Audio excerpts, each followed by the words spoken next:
ओम अज्ञानतिमिरन्धस्य ज्ञानाञ्जनशलाकया चक्षुरुन्मिलितं येन तस्मै श्रीगुरुवे नमः। नमः विष्णुपदाय कृष्णप्रेष्ठाय भूतले श्रीमते भक्तिवेदान्त स्वामिनिति नामिने। नमस्ते सरस्वती देवे गौरवाणी प्रचारिणे निर्विशेष शून्यवादी पाश्चात्य देशतारिणे। जय श्री कृष्ण चैतन्य प्रभु नित्यानंद श्री अद्वैत गदाधर शिवासादि गौर भक्तवृंद।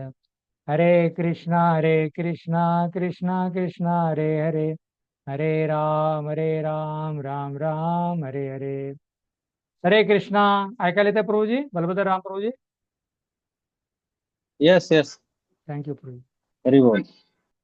हरे कृष्ण। तर सर्वांचं स्वागत आहे आपल्या भक्ती वर्गामध्ये रविवारच्या दिवशी. आपण श्लोकगान करूया.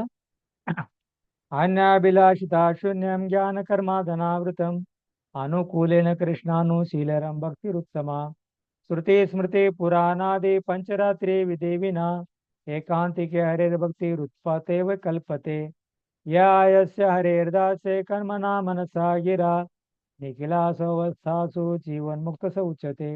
अनासक्त स विषयान् यतरमुपयज्यत निर्बंध कृष्ण संबंध युक्त वैराग्य उच्यते।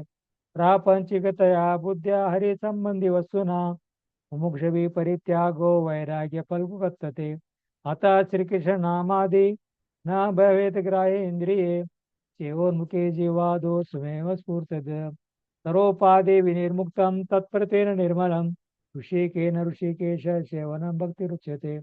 हरे कृष्णा कृष्णा कृष्णा हरे हरे, हरे राम राम राम हरे हरे। हरे कृष्णा। सर्वांचं स्वागत आहे आपल्या ह्याच्यात मध्ये. तर काल आपण चर्चा करत होतो राग भक्ती स्वाभाविक भगवंताबद्दलचं प्रेम प्राप्त करणे, नंतर रागानुगा भक्ती ज्यांनी राग भक्ती प्राप्त केलेली आहे त्यांचं अनुगमन करायचं आहे किंवा त्यांच्या पाठीमागून चालायचं, आपल्याला त्यांच्या आदेशाचं पालन करायचं आहे. आणि महत्वाचं म्हणजे रागात्मिका भक्तीबद्दल काल आपण चर्चा करत होतो. तर रागात्मिका भक्ती म्हणजे ज्यांनी राग भक्ती आत्मसात केलेली आहे आणि त्यांचे जे उदाहरण कोण आहेत, ब्रजवासी नंद महाराज. त्याच्यामध्ये दोन आहेत, रागात्मिका भक्तीमध्ये दोन प्रकार आहेत. एक आहे संबंध रूप, दुसरं आहे कामरूप. तर कामरूप मध्ये गोपिया असतात आणि संबंध रूप मध्ये नंद महाराज, यशोदा, ग्वालबाल हे संपूर्ण असतात. अशा प्रकारे रागात्मिकाचे दोन प्रकार पाहिले. राग भक्तीचे दोन प्रकार, कामरूप आणि संबंधरूप. रागात्मिकाचे दोन प्रकार, कामरूप रागात्मिका, कामात्मिका गोपी. संबंधरूप रागात्मिका, संबंधात्मिका गोप, नंद महाराज, यशोदा माता वात्सल्य भावामध्ये.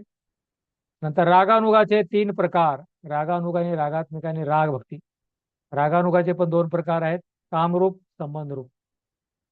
थोडं टेक्निकल आहे, तेच आहे पण परत परत वेगवेगळ्या ह्याच्यामध्ये करतात. आणि नंतर राग भक्ती काय, स्वाभाविक प्रवृत्ती आहे, भगवंताची महिमा नसणारा प्रेमित प्रवृत्ती. रागात्मिका कोण आहेत, सिद्ध भक्त आहेत. कोणताही जीव कधी रागात्मक बनवू शकत नाही, तर त्यासाठी त्याला आश्रय घेणे योग्य आश्रय वगैरे आहेत.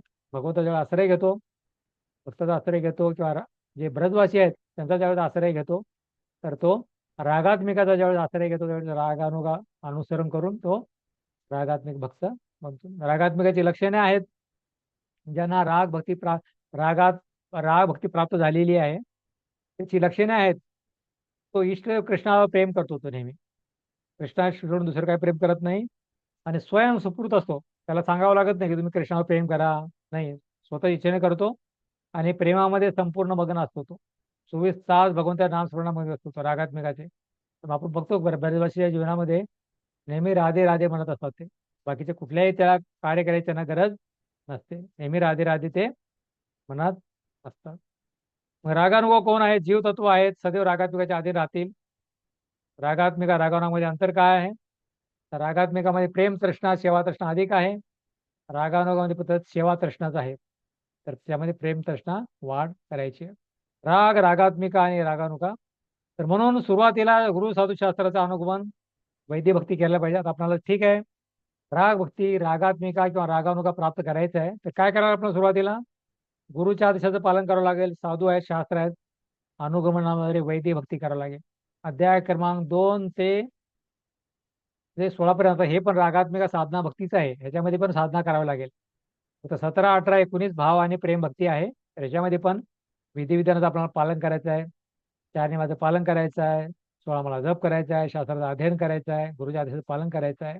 अशा प्रकारे शास्त्राचं वैदिक पालन करावे. निरंतर वैदिक भक्ती करून अनर्थ निवृत्ती झाल्याने शुद्ध होताच राग भक्ती आपोआप प्राप्त होईल. जसं काल माझा प्रश्न विचारला की अनर्थ निवृत्ती कधी होईल, तर पुढच्या अध्यायामध्ये 17व्या अध्याय 17व्या अध्यायामध्ये वर्णन आहे. 16व्या अध्यायामध्ये वर्णन आहे की नष्ट प्रायश बदरेश नित्यम भागवत सेवा. श्री भागवतचं श्रवण केल्याने आपल्या जे हृदयातील जे अनर्थ आहेत सर्व नष्ट होतात आणि आपोआप राग भक्ती म्हणजे भगवंताबद्दल जे स्वाभाविक प्रेम अनर्थ दूर जातील, तर भगवंताचं प्रेम आपल्याला प्राप्त होईल. म्हणून भगवंताबरोबरचे वेगवेगळे संबंध आपण पाहिले कशा प्रकारे. हे गोपी आहेत, नंद महाराज आहेत, यशोदा महाराज आहे, यशोदा आहेत, नंतर कंस आहे, शिशुपाल आहेत. अशा प्रकारे आपल्या वेगवेगळ्या प्रकाराने त्यांनी कोणी कामाने, कोणी नातेसंबंधाने, नंतर गोपी आणि काम भावनेने आणि कंसाने कशा प्रकारे भयाने आणि शिशुपालाने द्वेषाने भगवंताची भक्ती केली. भयाने कंस, द्वेष शिशुपाल, नंतर स्नेह पांडव, संबंध वृष्णीवंश, वैदिक भक्ती नारद आणि सारखे साधक. तर काम रूपचे 3 प्रकार होते, शेवटी आपण चर्चा केली होती. समार्थ रती आहे, थोडं उच्चरस आहे. कामरूप म्हणजे एक कामरूप हे होते, कामरूप आणि संबंध रूप. तर कामरूप मध्ये 3 प्रकार. समर्थ रती आहे, तो व्रजमध्ये राहतो तो, आणि व्रजमध्ये राहून ते गोपी, आणि ह्याच्यामध्ये त्याचं लक्षण काय कामरूपाचं, स्वार्थार्थीमध्ये स्वार्थाचा लवलेश नाही, एकही स्वार्थ नाही. एकदा कृष्णाला विचारलं की प्रेम का मतलब क्या होता है. तर प्रेमचा मतलब जर होत असेल तर काही तर म्हणजे स्वार्थ आहे. ज्या ठिकाणी स्वार्थ आहे त्या ठिकाणी प्रेम नाहीये. तर म्हणून प्रेमामध्ये कुठल्या प्रकारचा स्वार्थ नाही. तर हे गोपियांचं प्रेम आहे. तर आपण कृष्णाचं डोकं दुखत होतं ते आपण कथा चर्चा केली. तर जर स्वार्थ आला तर तसे आदर्श होतील. भगवंतांनी रासलीला सोडून भगवंत गेले. नंतर संबंधसा रती, द्वारकेमध्ये उदाहरण द्वारकेतील राणी आहेत, 16,108 राणी आहेत. ते संबंधसा रती, रती म्हणजे प्रेम आहे. द्वारकेमध्ये एकमेकांमध्ये संघात समान इच्छा प्रकट करणे. द्वारकेतील राणी एक भगवंताच्या संघामध्ये समान इच्छा प्रकट करणे. तिसरा आहे साधारण रती, मथुरेमध्ये उदाहरण कुब्जे आहे. कृष्ण संघाला स्वतः भोगण्याची इच्छा होती त्याची. ही पण रती प्रेमच आहे, ते साधारण रती आहे पण ती कृष्णाला भोगायची होती. पण गोपिया जी आहेत कृष्णाच्या संतोषासाठी ते कार्य करत होत्या. आणि समंजसा रीतीमध्ये द्वारकाच्या राण्या आणि कृष्ण दोघांमध्ये आपोआप. अशा प्रकारे उच्च रसाचं आस्वादन या ठिकाणी आहे. आणि आता आपण अध्याय क्रमांक 16 आहे, रागात्मिका भक्तीचं अधिक वर्णन, याच्यावर आपण आता चर्चा करण्याचा प्रयत्न करू. जर कोणाला काही प्रश्न असतील तर विचारू शकता, आणि प्रश्न जाऊन नंतर मग पुढचं आपण हे सुरू करू. ते कुणाला शंका समाधान आहे कालच्या विषयामध्ये, काल वेळ भेटला नाही आपल्याला याच्यामध्ये. बलभद्राम प्रभू हे माताजी आहे, चित्रासखी माताजी. तर कुणाला प्रश्न आहे? 17 भक्त लोक उपस्थित आहेत. काही शंका असतील तुम्हाला विचारू शकता कालच्या याच्याबद्दल, नाहीतर आता आज आपला विषय आपण सुरू करूया. आणि भक्तांना विनंती आहे की सर्वांनी आपले व्हिडिओ चालू ठेवावेत, म्हणजे मला प्रेरणा भेटेल. ठीक आहे, प्रश्न आहे तर आपण आता हे अध्याय क्रमांक 16 टेक्निकल विषय आहे, रागात्मिका भक्तीचे अधिक वर्णन. काल जे चर्चा करत होतो त्याच्या पुढचा भाग आहे रागात्मिका भक्तीचे अधिक वर्णन. रागात्मिका भक्तीचे अधिक वर्णन. आणि कुणालाही मी मूट केलेलं नाही, तर तुम्ही आपला अनमूट करून छोटस घर आहे माझं. घर तेवढं माहितीये का प्रभूजी? हा हा सोफा आहे एवढं, हे एवढंच आहे. हा सोफा एवढंच घर आहे. झालं रागात्मिका माझं घर. भक्तीचे अधिक वर्णन. संपलं. हा संबंध रूपा. एवढंच घर आहे माझं. माणसं माणसं अशी फिरली की माणसं दिसतात तशी. माणसाला माणसं लागतायत. माताजी आपला एवढं माईक माझं घर बंद आहे. करून बोला.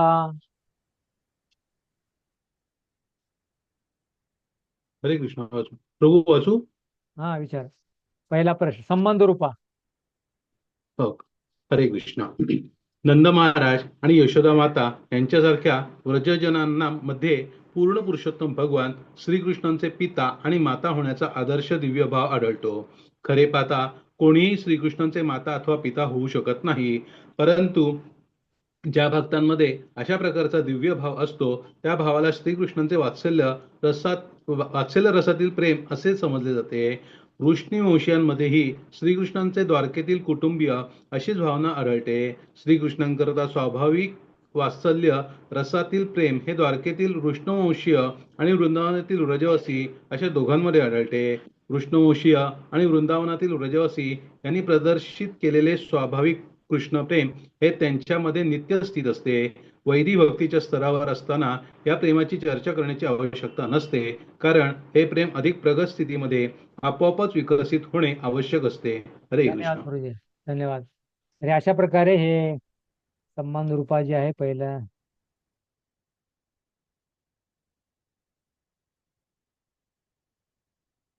संबंध रूपा रागात्मिका परिभाषा. तर हे पहिलं संबंध रूपा आहे. तर हे संपूर्ण सारांश आहेत. त्याच्यामध्ये आहे रागानुग भक्तीची पात्रता, योग्यता कसे बनतील, अनुगमन करतील तेव्हा काय होईल, कसे बनतील, वैद्य भक्तीमध्ये भागवत श्रवण करून आनंद निर्वृत्तीमध्ये शुद्ध झाल्यानंतर हे रागात्मिका बनतील. तर संबंध रूप रागात्मिका परिभाषा पहिले संबंध रूप.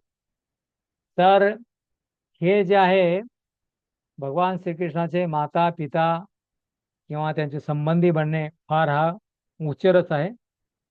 एकतर ब्रजवासी आणि द्वारकावासी हे संबंध रूपामध्ये येतात. तर म्हणून भगवंताचा सेवक बनणे, बंधू बनणे किंवा हे सोपं आहे, पण भगवंताचे माता पिता बनणं फार कठीण मार्ग आहे. म्हणून सर्वसामान्य नाही, याचा कधी पण भक्त असेल तो असं म्हणत नाही की मी भगवान कृष्णाचा माता आणि पिता बनतो, कारण तो उच्च भाव आहे. आपण पाहतोय की नंद महाराज यशोदा माता यांनी पहिल्या जन्मामध्ये भरपूर एवढे पुण्यकार्य केले होते, ते म्हणून ते माता पिता बनले ते. आणि जर माता पिता जर बनले भगवंताचे, तर कधी कधी अपराध पण होऊ शकेल आपल्याकडून, कारण त्याचा तो उच्च स्तर होता की नंद महाराज यशोदा माताचं ते वात्सल्य प्रेम होतं की भगवंताला कधी कधी ते रागवायचे. अपराध, पण आपण त्या भावामध्ये नाहीये, एवढी शुद्धता नाही आपल्याकडे, पण भगवंताला आपण रागवू शकणार नाही. तर त्यासाठी आपण भगवंताचे दास, भक्त, सेवक ही उपाधी, भगवंताचे मित्र हे चांगलं आहे, पण भगवंताचा माता आणि पिता बनण्याचा जो दर्जा आहे फार श्रेष्ठ दर्जा आहे. आणि ते फक्त नंद महाराज यशोदा माता किंवा जे वृंदावनवासी आहेत किंवा वृष्णीवंशी आहेत, तर ह्या दोघांमध्ये तो आढळतो. संबंध रूप म्हणजे भगवंताचा संबंध आहे, नातेवाईक अशा प्रकारे. तर म्हणून अशा प्रकारे वैदिक भक्तीच्या स्तरावर आपण संपूर्ण वैदिक विधानाचं पालन करतोय, 16 माळा जप, 4 विद्यादानाचं पालन करतोय. तर हे यांच्यामध्ये शाश्वत प्रेम आहे आणि आपल्यामध्ये काय आहे, वैदिक भक्तीच्या स्तराचं आपण पालन करतोय. तर हे चर्चा करण्यासाठी पण आपल्या ह्या ठिकाणी सांगतात की चर्चा करण्याची पण आवश्यकता नाही की भगवंताची माता आणि पितांचं काय स्तर आहे. आपल्या चर्चा करण्याला आपण ते पण समजू शकणार नाही काय स्तर आहे त्यांचा.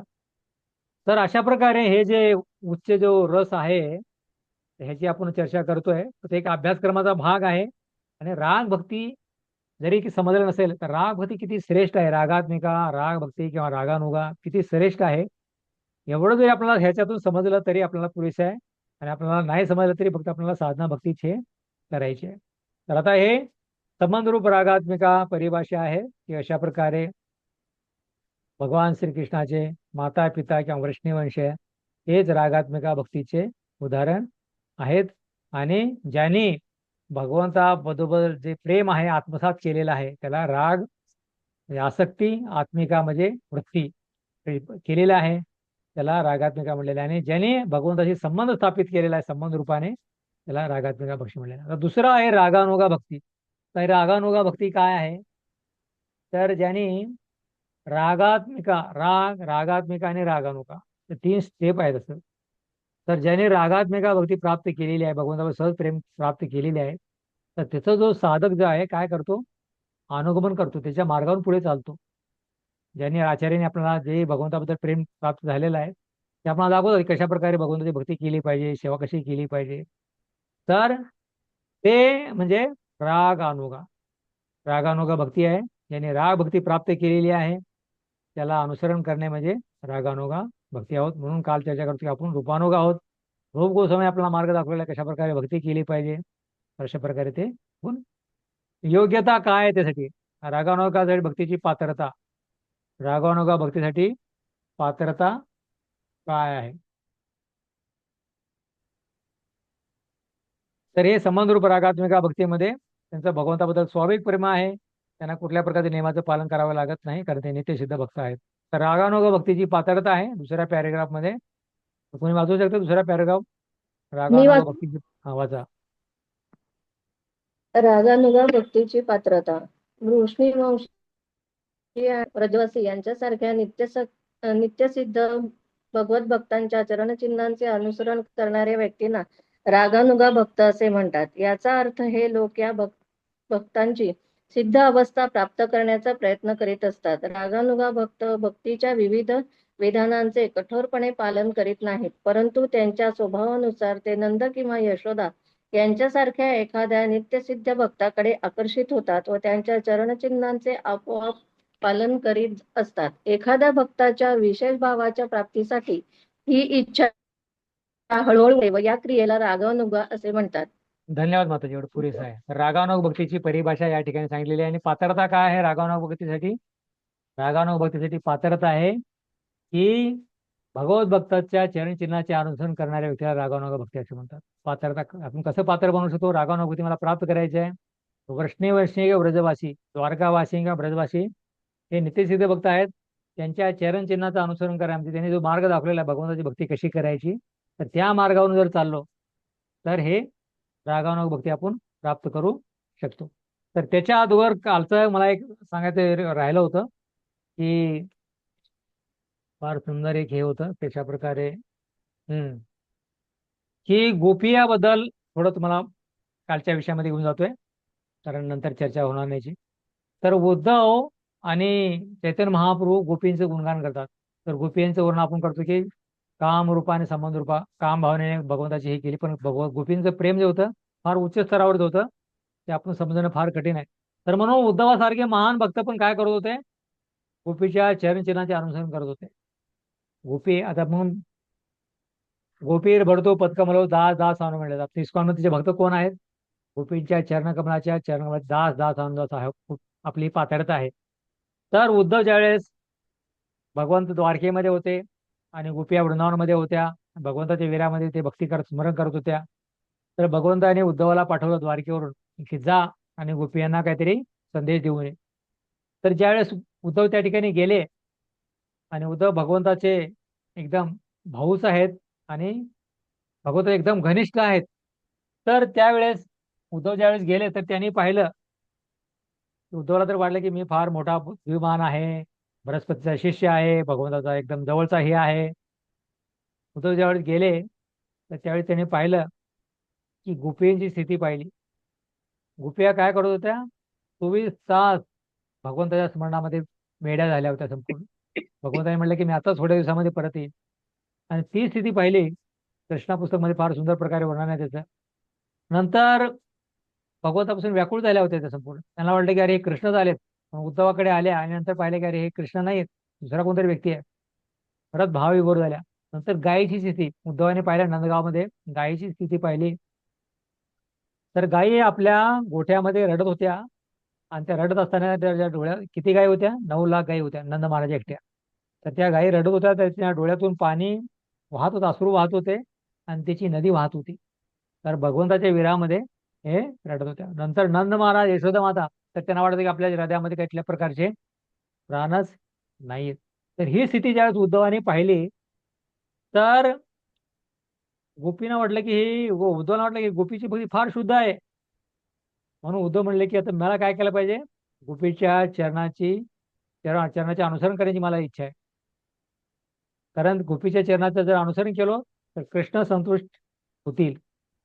त्यासाठी कारण गोपींनी कृष्णाला संतुष्ट करण्यासाठी सर्व काही आपण आता प्राण लावलेले आहेत. तर मी अशा व्यक्तीचा, जे रागानुगा भक्त आहेत, गोपिया रागात्मक भक्त परिभाषा आहे, तिन्ही आहे त्याच्यामध्ये रागा रागा राग आणि रागात्मिका. मी त्यांचं जर अनुसरण केलं तर मला काहीतरी थोडी चरणधुळी मिळेल. म्हणून उद्धव म्हटले की मी काय करणार? गोपीच्या चरणधुली मला घ्यायची आहे. तर मी काय करतो? वृंदावनमध्ये गुलबनदा नावाचं गवत आहे, तर त्या गवताच्या रूपाने राहीन. आणि ज्यावेळेस गोपी त्या याच्यावरून चालतील तर त्या चरणाची धूळ मिळेल. त्या भगवंताचे भक्त ज्यावेळेस येतील आणि काय करतील, माझ्या गवतावरून जर पाय देतील म्हणजे उद्धवच्या डोक्यावर पाय दिले जाईल आणि अशा प्रकारे सर्वांची चरणधुली मला प्राप्त होईल. तर हा जो भाव आहे, उद्धवाचा भाव एवढा श्रेष्ठ भाव आहे, ते काल चर्चा करायचं राहिलं होतं. तर म्हणून गोपी उद्धव सुद्धा म्हणतात की मला गोपींच्या चरणाची धूळ मला घ्यायची आहे, चरणाचं अनुसरण करायची मला इच्छा आहे. तर म्हणून ब्रजमध्ये गुलमतेच्या रूपाने उपस्थित आहेत आणि संपूर्ण वृंदावन ज्या ठिकाणी गुलमलता पाहतो त्या ठिकाणी उद्धव उपस्थित आहेत आणि आणखी पण गोपीची चरण धुळी घेण्यासाठी ते काय करतायत, तपश्या त्या ठिकाणी करतायत. दुसरं उदाहरण पाहायला गेले चैतन्य महाप्रभूचं. चैतन्य महाप्रभू कडक संन्यासी होते, कधी स्त्रियांच्या जवळ जात नव्हते, पण त्यांनी गोपी यांचं गुणगान केले. ते म्हणतात की चैतन्य चंद्रोदय मध्ये वर्णन करतात, आराध्य भगवान बरदेशतन या तद्दाम वृंदावनम रम्या काचित उपासना वर्गे नवा कल्पिता श्रीमद भागवतम पुराणामलम प्रेमा पुमार्तो मान श्री चैतन्य महाप्रभुर्मतमिदम तत्रम आदरो न परा. हे चैतन्य महाप्रभू म्हणतात की आराध्य भगवान सद्दाम वृंदाम रम्या काचित उपासना वर्गे. तर गोपियापेक्षा श्रेष्ठ भक्त भगवंताचे कोणी नाही. जसं अमल पुराण आहे श्रीमद भागवतमध्ये प्रेम पुमार्तो महान आहे, तर त्याच प्रकारे गोपी भागवत पुराणामध्ये श्रीमद भागवत पुराण श्रेष्ठ आहे. तर भगवंताच्या भक्तामध्ये गोपी या संपूर्ण श्रेष्ठ भक्त आहेत. तर आता हे रागानुगावरती आपण पाहतो की द्वारकावासी नित्यसिद्ध भगवंताच्या चरणाच्या अनुसरण करणाऱ्या व्यक्तीला रागानुगा बक्षे भक्त म्हणतात. नियमाचे पालन करावं लागत नाही, ते स्वभावानुसार नंद यशोदासारख्या नित्य भक्ताकडे आकर्षित होतात. तर त्याची योग्यता आहे, बहुतेक दोषातून मुक्त असले पाहिजे. रागानुग भक्ती करण्यासाठी पात्रता काय आहे, तर त्यांना एक तर त्याचं अनुसरण केलं पाहिजे आणि दुसरं आहे बहुतेक दोषातून मुक्त असलं पाहिजे. हा पुढचा पॅराग्राफ आहे. रागानुगा भक्ती प्राप्त करायची असेल तर बहुतेक दोषातून मुक्त झालं पाहिजे. तर एक पॅराग्राफ आहे पुढचा, वाचू शकता कोणी आणखी? आपण सदैव स्मरणात ठेवले पाहिजे की मी वाचू का? हा वाचा मी वाचू. वाचा वाचा. हरे कृष्ण. सर्वांना दंडवत प्रणाम.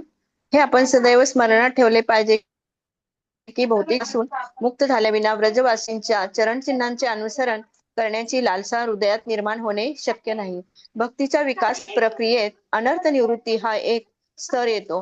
सर्व प्रकारच्या भौतिक प्रदूषणातून मुक्ती म्हणजेच अनर्थ निवृत्ती होय. काही लोक अशा प्रकारच्या भावप्रेमाची नक्कल करताना आढळतात, परंतु वस्तुतः ते अनर्थापासून अथवा वाईट सवयींपासून मुक्त झालेले नसतात.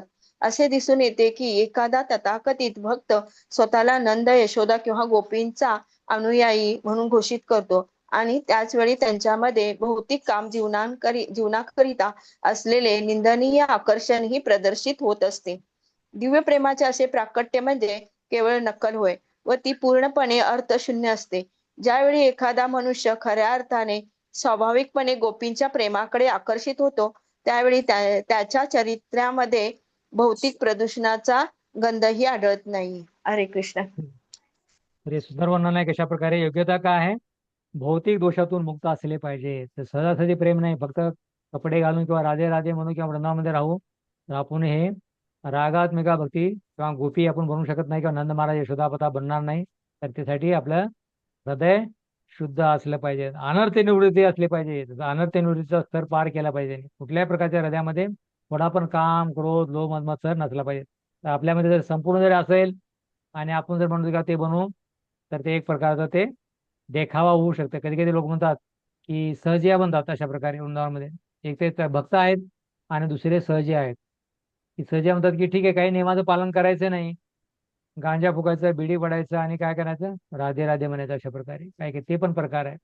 तर सहजिया प्रवृत्ती आहे, तसं सहजिया होऊन जाईल. त्यासाठी हे प्राप्त करण्यासाठी काय केलं पाहिजे, शुद्ध अनर्थ निवृत्तीचा स्तर पार केला पाहिजे. त्या अनर्थ निवृत्तीसाठी आपल्याला साधना भक्ती केली पाहिजे, विशेष करून हरिनाम जप आणि नंतर भागवत श्रवण हे संपूर्ण साधना विधीचं पालन केल्यानंतर आपण शुद्ध होऊ शकतो. तर नक्कल नाही केली पाहिजे, गोपीची नक्कल नाही करू शकत नाही आपण.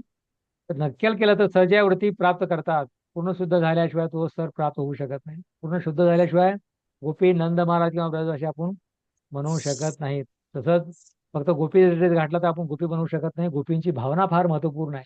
गोपीतले किती भगवंताबद्दल प्रेम आहे हे फार आवश्यक आहे.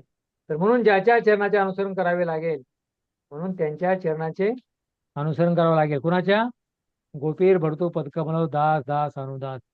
गोपींच्या जे भरतू आहेत भगवान श्रीकृष्ण त्यांच्या दासांच्या दासांचा सतत सेवक म्हणून आपल्याला काय करावं लागेल, अनुसरण करावं लागेल. आणि त्यावेळेस आपण हे पात्रता बनवू शकतो. शास्त्र आणि आध्यात्मिक गुरुच्या आदेशाचे पालन केले पाहिजे. शास्त्र आहे आणि आध्यात्मिक गुरुच्या आदेशाचे पालन आपल्याला केले पाहिजे. तर अशा प्रकारे रागात्मकाचा अनुभव करतील तेव्हा ते काय बनतील, रागानुगा भक्त बनतील. कसे बनतील, वैद्यपती भागवत श्रवण करून आरती निवडतेने ते शुद्ध होतील. पुढे रूप गोस्वामी सांगतात की प्रारंभी सर्वांनी शास्त्र आणि आध्यात्मिक गुरु यांच्या मार्गदर्शनानुसार भक्तिमय सेवेच्या नियमाचे कठोरपणे पालन केले पाहिजे. सुरुवातीला बहुतेक परधर्म गुरुने मुक्त होण्याच्या अवस्थेनंतर एखादी व्यक्ती वास्तविकपणे वृंदावनातील भक्ताच्या चरणचिन्हाचे अनुसरण करू शकेल. शुद्ध झाल्याशिवाय चरणचिन्हाचे अनुसरण आपण करू शकत नाही. एवढा उच्च स्तर आहे. म्हणून या संबंधात रूप गोस्वामी म्हणतात, ज्यावेळी आपण भौतिक प्रदूषणापासून खऱ्या अर्थाने मुक्त होतो त्यावेळी आपण वृंदावनातील एका नित्यसिद्ध भक्ताचे आचरण मुक्त होतो. त्यावेळी वृंदावनातील एका नित्यसिद्ध भक्ताचे स्मरण करू शकतो व त्याचप्रमाणे विशेष प्रकारे भगवान श्रीकृष्णाबरोबर प्रेम करू शकतो. अशा प्रकारची गुणवत्ता विकसित केल्यानंतर आपण मानसिक रूपाने देखील सदैव वृंदावनात वास करू शकतो. याचे तात्पर्य असे की मनुष्याने शक्य असल्यास व्यक्तीच्या व्रजभूमी वृंदावनात जाऊन निवास करावा आणि त्या ठिकाणी व्रजधामातील भक्तांच्या चरणचिन्हाचे अनुसरण करीत भगवंताच्या सदैव सेवेत मग्न असावे. आपल्याला जर वृंदावन वास करणे शक्य नसेल तर मात्र कोणत्याही स्थितीत राहून आपण त्यावेळी ध्यान करू शकतो. आपले निवासाचे स्थान कोणते असले तरी आपण सतत व्रजधामातील जीवन भगवत सेवेशी कोणत्या विशेष प्रकारच्या चरणचिन्हाचे अनुसरण करण्याचे चिंतन करीत राहिले पाहिजे. फार सुंदर वर्णन आहे या ठिकाणी की नरोत्तमदास ठाकूर म्हणतात की जन्मे जन्मे शेही अभिलाष. म्हणतात की मी जन्माजन्मामध्ये हेच अभिलाषा करतो की माझ्या भक्तांचा मी सेवक बनेन, भक्ताच्या संघामध्ये राहीन मी. तर म्हणून या ठिकाणी रूप गोसाई म्हणतात की रागानुगा किंवा रागात्मिका भक्त बनला पाहिजे. आपला रागात्मिका त्याचं गुपीचं अनुसरण केलं पाहिजे. तर त्याचे अनुसरण करण्यासाठी तुम्हाला वृंदावनामध्ये जावं लागेल की त्यांच्याकडून भक्ती आपल्याला शिकावं लागेल. पण काही कारणास्तव तिथं जाऊ शकलो नाही आपण, पण या ठिकाणी राहून तिथं आपण चिंतन करू शकतो. जसे गेल्या अध्यायामध्ये आपण चिंतनाद्वारे ब्राह्मणाने भगवंताची प्राप्ती झाली, भगवंत धामाची प्राप्ती झाली. तर केवळ चिंतन करून पण म्हणून आपण पाहतो की इस्कॉनमध्ये जे मंदिर आहेत त्या मंदिरामध्ये भगवत धामामध्ये जे काय घडतंय ते शिकवलं या ठिकाणी. नामजप, सेवा, शास्त्राध्ययन अशा प्रकारे हे शिकवलं जातं. आरती वगैरेची सेवा हे संपूर्ण. तर अशा प्रकारे वृंदावनात भक्ताचे स्मरण आपण करू शकतो. कोणाला तरी माईक चालू आहे, प्लीज बंद करा.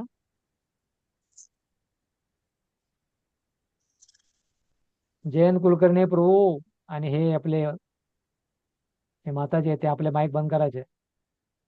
अर्चना माताजी.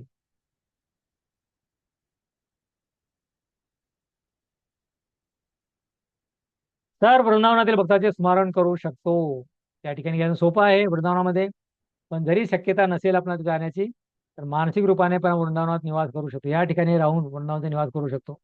वृंदावनामध्ये यमुना नदी आहे, अनेक घाट आहेत, अनेक मंदिर आहेत.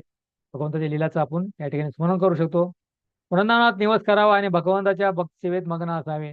पण जरी वृंदावनामध्ये संधी मिळाली जाण्याची तर जसं उपदेशामृतमध्ये आपण चर्चा करत होतो की वृंदावन जायचं आहे, फक्त वरिष्ठ भक्तांच्या आदेशानुसार त्यांच्या 3 दिवस राहिलं पाहिजे आणि त्या ठिकाणी राहून काय केलं पाहिजे, निवास करायचा आहे आणि भगवंताची सेवात मग्न असायला पाहिजे.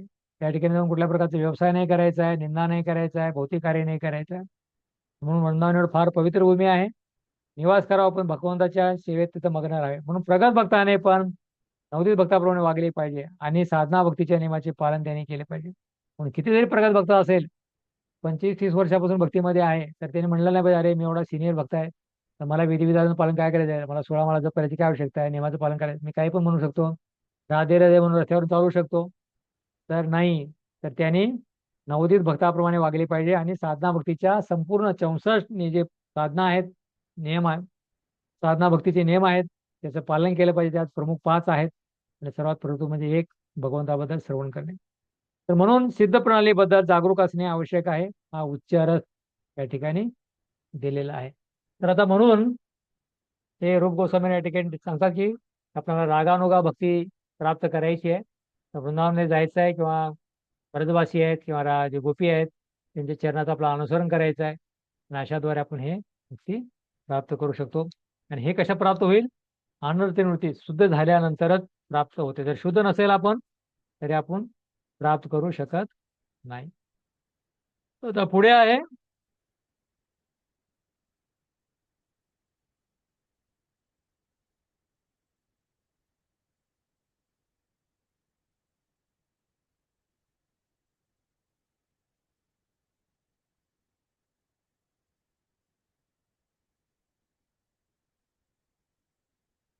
विधी काय आहे. तर पात्रता सांगितली. आता पात्रता काय आहे. शुद्ध झालं पाहिजे, गोपीचरणाचं हेच सेवन केलं पाहिजे आणि सेवा केली पाहिजे. तर ते आपण पात्रता पाहिली. आता तरी योग्यता पाहिली. तर आता त्याची विधी काय आहे. ठीक आहे. आता मला रागानुगा भक्ती प्राप्त करायची तर काय करायचंय. रागानुगा भक्ती काय प्राप्त करायची आहे. तर काय करायचं तर रूप गोस्वामी त्या ठिकाणी सांगतात अशा प्रकारे. तर ज्या भक्ताने कृष्ण भावाने खरोखर प्रगती केली आहे, जो भक्तिमय सेवेत सतत करत असतो, त्याने स्वतःला पूर्णत्वापती झालेला असला तरी आपली प्रगती लोकांसमोर प्रकट करू नये. या मागची कल्पना अशी आहे की प्रगत भक्ताने भौतिक शरीर असेपर्यंत नवोदित भक्ताप्रमाणेच वागले पाहिजे.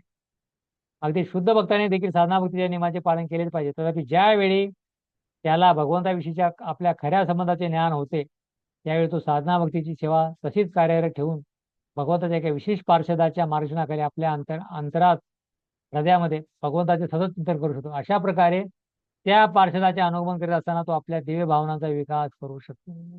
रागात्मिका भक्त बनण्यासाठी तर हे संपूर्ण विधी आहे. विधिविधानाचं पालन करायचं आहे आणि त्या ठिकाणी येऊन काय करायचं आहे. शुद्ध व्हायचं आहे आणि त्या भगवंताच्या पार्षदाच्या मार्गदर्शनाखाली चिंतन करायचं आहे. अशा प्रकारे त्याचं उच्च स्तर या ठिकाणी संपूर्णपणे दिलेला आहे. तर विधी आहे. आता या ठिकाणी काय करायचं आहे.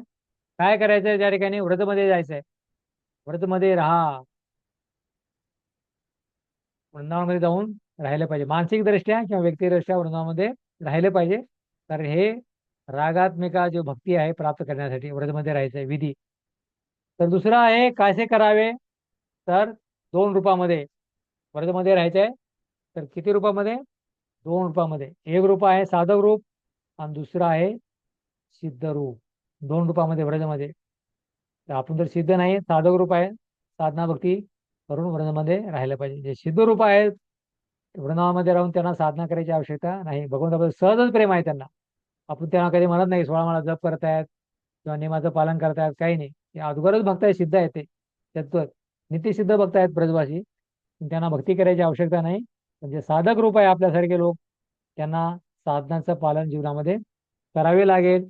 तर त्यावेळेस आपण हळूहळू हे जे रागात्मिका जी भक्ती आहे तो सर रागानुगा अनुसरण करून हळूहळू तो प्राप्त करू शकतो. याच्या अनुकूल क्रिया कोणत्या आहेत. याच्या अनुकूल साधक रूप आणि सिद्ध रूप याच्या अनुकूल क्रिया कोणत्या आहेत. अनुकूल क्रिया साधक रूप आहे विधिविधानाचं पालन केलं पाहिजे आणि सिद्ध रूप आहे साक्षात सिद्ध आहेत. तर याच्या अनुकूल क्रिया कोणत्या आहेत. ह्या आता 3 मध्ये दिलेलं आहे पुढे वर्णन. तर पुढे ह्याचे अनुकूल काय आहे.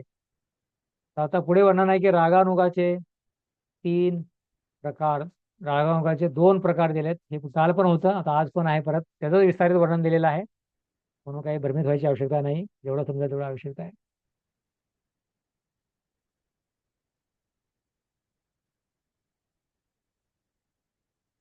तर आता या ठिकाणी वर्णन आहे की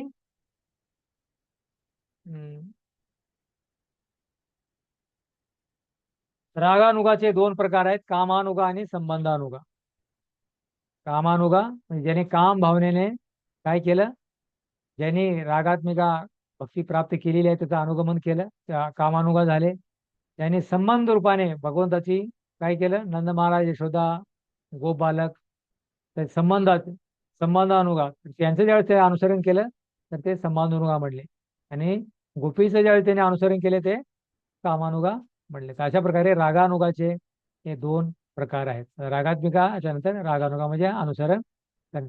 या संबंधात तथाकथित सिद्ध प्राणीबद्दल जागरूक असणे आवश्यक आहे. योग्य अधिकारी नसलेले आणि स्वयंनिर्णय स्वयंकल्पनेनुसार भक्तिमय सेवा करणारे लोक सिद्ध प्राणीचा अभ्यास करतात. या लोकांची अशी कल्पना असते की स्वतःला भगवंताचे केवळ पार्षद समजण्यामुळेच आपण आपोआपच एखाद्या पार्षदाचे पद प्राप्त करतो. असे बाह्यकारी आश्चर्य नेमक तत्वाच्या पूर्णपणे विरुद्ध आहे. ही तथाकथित सिद्ध प्रणाली प्रक्रिया प्रखर सहजी आहे किंवा तथाकथित वैष्णवाचे एका अपर समजावर आचरली जाते. श्रील रूप गोस्वामीच्या मते अशा प्रकारच्या क्रिया प्रमाणिक भक्तिमय सेवेच्या मार्गात केवळ उत्पाद निर्माण करीत असतात. सिद्ध प्रणाली की स्वतःला म्हणतात की आम्ही सिद्ध प्रणाली, आम्हाला नियमाचं पालन करायची आवश्यकता नाहीये. तर अशा प्रकारचे काय आहे, हा एक आपसंप्रदा आहे. तर म्हणून किती जरी भक्त वरिष्ठ जरी असेल तर त्यांना जो साधना भक्तीमध्ये आहे किंवा रागानुगा भक्तीमध्ये आहे त्याला नियमाचं पालन त्याला करावं लागेल. कामानुगा आहे किंवा संबंधानुगा आहे, अनुसरण करतोय तर त्याला नियमाचं पालन करावे लागेल. पण जो नियमाचं पालन करत नसेल तो अपसंप्रदा आहे आणि तो समजेल की मी सर्वात सिद्ध झालेला आहे, मला कुठल्या प्रकारची करायची आवश्यकता नाही.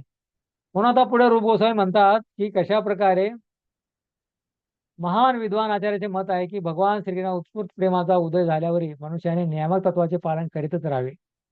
गेल्या आपण चर्चा करतोय कशा प्रकारे किती जरी प्रगत भक्त झाला तरी त्याला काय करावं लागेल, पालन करावे लागेल, नियमाचं पालन करावे लागेल. तो म्हणू शकणार नाही की अरे मी आता वरिष्ठ झालो, सोळा मला जप करणार नाही. एक इथे होता तो म्हणतो की मला माया कधीच स्पर्श करू शकत नाही आणि शेवटी तो मायामध्ये पडला. कारण भगवंताची साधना एवढी प्रबळ आहे कलियुगामध्ये, साधनेच्या जोरावर मायातून आपण वाचू शकतो आणि माया कधी पण आपल्याला आक्रमण करू शकते. माया भगवंताची शक्ती आहे. ज्यावेळेला भगवंताची शरण घेतो तर माया आपल्याला काय करू शकत नाही. जेव्हा आपण भगवंताची शरण नाही घेत तर मायावर आपलं आक्रमण करू शकते. ही भगवान श्री उत्सुक प्रेमाचा उदय झाल्यावरही नियामक तत्वाचे पालन करत आहे. पूर्वी सांगितल्याप्रमाणे साधना भक्तीच्या नियमामध्ये 9 विधी समाविष्ट आहेत आणि ज्या मनुष्याला विधीमध्ये स्वाभाविक रुची असते त्याच विधीचे त्याने आचरण करावे. तर म्हणून किती जरी वरिष्ठ भक्त असेल तर त्यांनी महान आचार्याच्या मते 9 विधा भक्ती केली पाहिजे. सर्वांते आत्मनिवेदन कर, काय केलं पाहिजे, आचरण केलं पाहिजे. तर उदाहरण दिलेलं आहे, एखाद्या मनुष्याला श्रवण करण्यामध्ये रुची असेल, ऐकायची कथा आवडते, दुसऱ्याला कीर्तन करण्यामध्ये रुची असेल, इतर कोणाला मंदिरात आरच्या वगैरेची सेवा करायची इच्छा असेल, तेव्हा मनुष्याने या 1, 3 किंवा इतर 6 विधीचे म्हणजे स्मरण, साचे सेवा, पाच सेवन, साख्या, आत्मनिवेदन पूर्ण निष्ठेने आचरण केले पाहिजे. अशा प्रकारे प्रत्येकाने आपल्या रुचीप्रमाणे भक्ती सेवेत मग्न राहिलं पाहिजे. तर म्हणून जीवनाचा उद्देश फक्त राग भक्ती रागात्मिका किंवा रागानुगा बनणे उद्देश नाही, तर जे रागानुगा बनायचे आपल्याला, पण आपल्याला विधिविधानाचं पालन करायचं आहे. कामानुगा आणि संबंधानुगा हे आपल्याला पालन करायचं आहे. तर अशा प्रकारे आता पुढे वर्णन आहे कशा प्रकारे रागानुगाचे हे 2 प्रकार आहेत, कामानुगा आणि संबंधानुगा. आता पुढे कामानुगाचे 2 प्रकार आहेत. पेक्षा तुम्हाला समजा कामानुगा म्हणजे ज्याने काम भावनेने भगवंताची भक्ती केली, जसं गोपी आहेत तर त्याचं अनुसरण करतो त्यावेळेस कामानुगा बनतो. संबंध रूपाने ज्यावेळेस नंद महाराज यशोदा गोप त्यांचं अनुसरण करतो तर ते आपण संबंधानुगा म्हणतो. तर आता हे कामानुगा. कामानुगाचे 2 प्रकार आहेत, संभोग इच्छामयी नायिका भाव आणि दुसरा आहे सद्भाव इच्छामयी मंजिरी भाव. दुसरा आहे सद्भाव इच्छामयी मंजिरी भाव. इच्छामयी नायिका भाव म्हणजे काय आहे कामानुगामध्ये, की भगवंताचा एकदम निकटचा जो हे बनणे, अशा प्रकारे ह्या एक नायिका भाव. अशा प्रकारे जो हिरोईन असतात ना त्या प्रकारे की एकदम संभोग इच्छा आहे, त्यामध्ये संभोग इच्छा आहे आणि भगवंताचा नायक बनून संभोग घ्यायची इच्छा आहे. तर हे स्त्रीलिंगी आहे, नायिका भाव आहे. आणि याचं उदाहरण पाहू शकतो की हे कुब्जा हे भाऊ असू शकतो. कुब्जा संभोग इच्छामय, भगवंताची संभोग करायच्या इच्छेने त्यांनी भगवंतावर प्रेम केलं अशा प्रकारे. दुसरा आहे सद्भाव इच्छामयी, हा दुसरा आहे मंजिरी भाव. भगवंतांना काय प्रसन्न करू शकते इच्छा, भगवंताची काय इच्छा आहे आणि भगवंताला प्रसन्न करण्यासाठी सेवा करणे, तर म्हणजे हा मंजिरी भाव आहे. तर हे राधा राणी आहेत, गोपी आहेत आणि मंजिरी आहेत, अशा प्रकारे स्तर आहेत पूर्ण. तर हा मंजिरी भाव का आहे प्रश्न तुम्हाला निर्माण होईल. मंजिरी भाव कसा आहे, तर मंजिरी आपण कसे बनवू शकतो, राधा राणीच्या जे सेविका आहेत, गोपी आहेत, तर त्यांची ज्यावेळी आपण सेवा करू शकतो तर त्या म्हणजे मंजिरी आहेत. तर गोपीर भरतो पदकमळ दास असून राधा राणीचे जे गोपी आहेत, अष्टसखी आहेत, कृष्णाच्या त्या त्यांना सहाय्य करतात, तर त्या सखींचा दास बनणे किंवा सेवक बनणे तो म्हणजे आहे मंजिरी भाव. तर अशा प्रकारे ते पण कामानुगम आहेत. तर 2 भाग आहेत, संभोगमयी डायरेक्ट प्रेम करायचं भगवंतावर, किंवा भगवंताची सेवक आहेत, सेवकाची सेवा करून त्यांना प्रसन्न करायचे आहे. तर आता हे 2 प्रकार आहेत की कशा प्रकारे हे प्रसन्न केलं पाहिजे.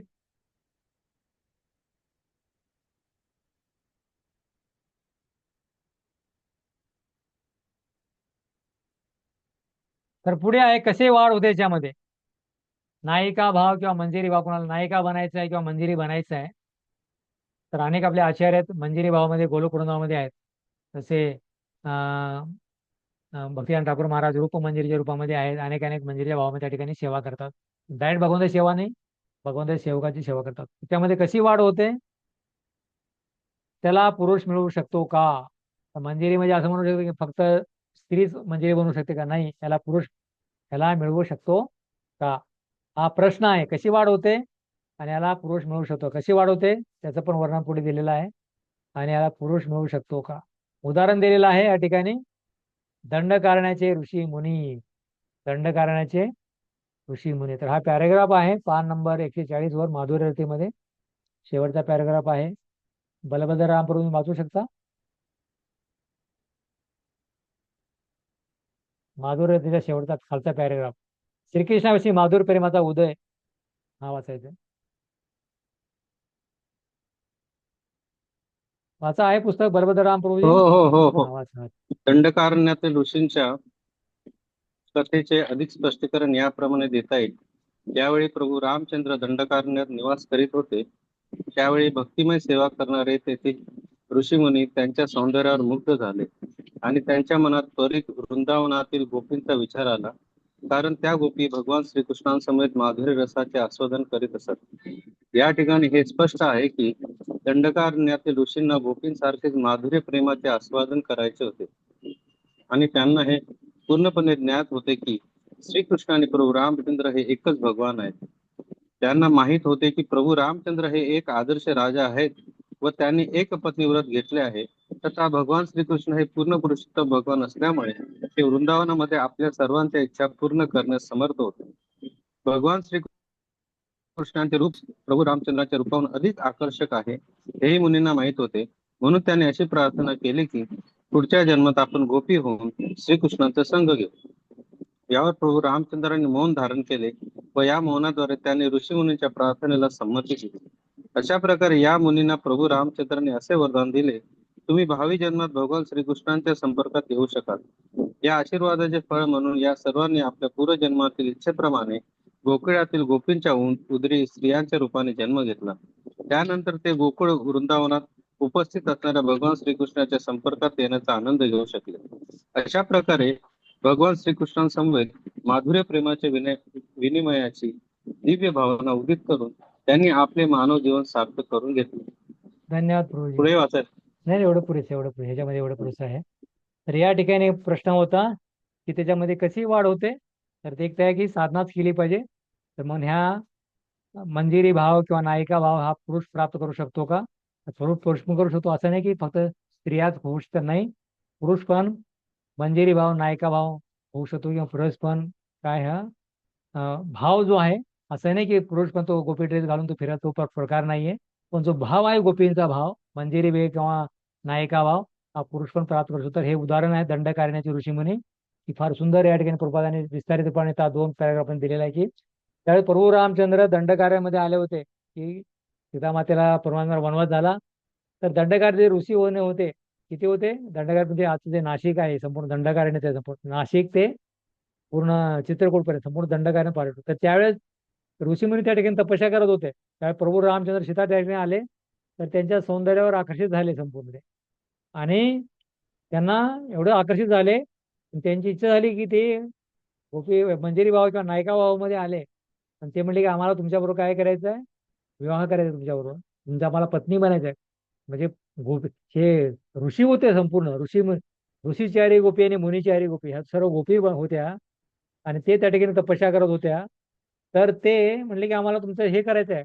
प्रभूजान म्हणले नाही, तर या जन्मामध्ये मी मर्यादा पुरुषोत्तम भगवंत आहे आणि मी एक पत्नी व्रत घेतलेलं आहे, तर मी या जन्मामध्ये तुमचा स्वीकार करू शकत नाही. मी पुढच्या जन्मात जेव्हा भगवान श्रीकृष्ण या रूपाने येईल, तर त्यावेळेस मी काय करेन, तुमचा स्वीकार करेन. म्हणून आता आपण जे गोपी पाहतोय पण भगवान श्रीकृष्णाच्या त्या लीलेमध्ये संपूर्ण हे दंडकारणातील ऋषीमुनी आहेत, त्यांनी एवढी तपस्या केली की भगवंत आपण पती बनावेत म्हणून, आणि अशा प्रकारे ते त्यांची गोप्या बनल्या. एवढी तपस्यानंतर ते गोपी बनले.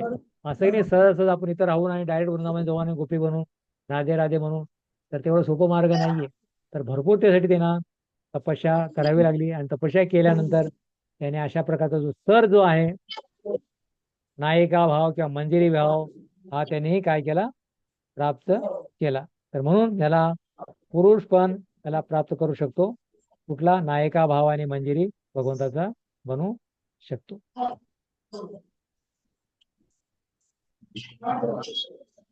तर आता माधुर्य रसाचा 5वा प्रकार होता की माधुर्य रसाबद्दल वर्णन होतं की माधुर्य रस काय आहे. 5वा भाग याच्यामध्ये माधुर्य रसाचे 2 प्रकार आहेत, स्वकीय आणि परकीय. माधुर्य रसाचे 2 प्रकार आहेत, स्वकीय आणि परकीय 2 रस आहेत. तर वाचू शकता? माताजीने वाचलं नाही ते. हा, माधुर्य रसाचे 2 प्रकार, पान नंबर 141 वर शेवटचा पॅराग्राफ.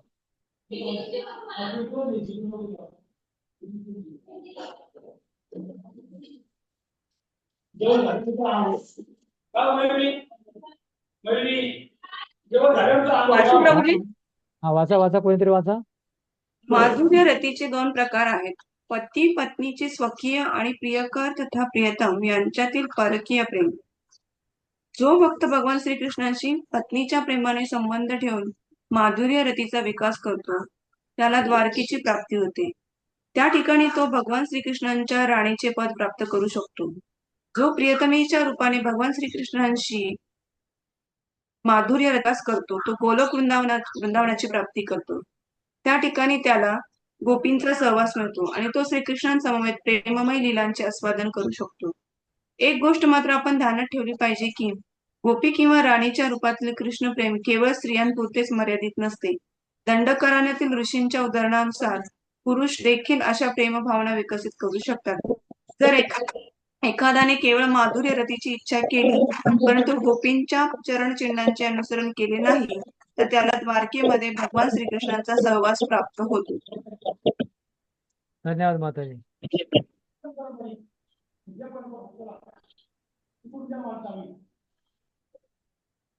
तर या ठिकाणी वर्णन आहे की स्वकीय रस आहे आणि 2 परकीय रस आहेत. तर स्वकीय रसामध्ये हे द्वारकेच्या राणी आहेत आणि माधुर्याचा विकास करतात, द्वारकेची प्राप्ती होते. पती पत्नीचे स्वकीय प्रेम आहे, तर भगवान श्रीकृष्ण आणि द्वारकेच्या राण्या होत्या, हे स्वकीय होतं. प्रियकर आणि प्रियतमा येथे परकीय रस. परकीय रस म्हणजे हा गोपी आहे, राधाराणी, हा जो आहे परकीय रस आहे. म्हणून जो व्यक्ती आहे माधुर्यतेचा विकास करतो त्याला द्वारकेची प्राप्ती होते.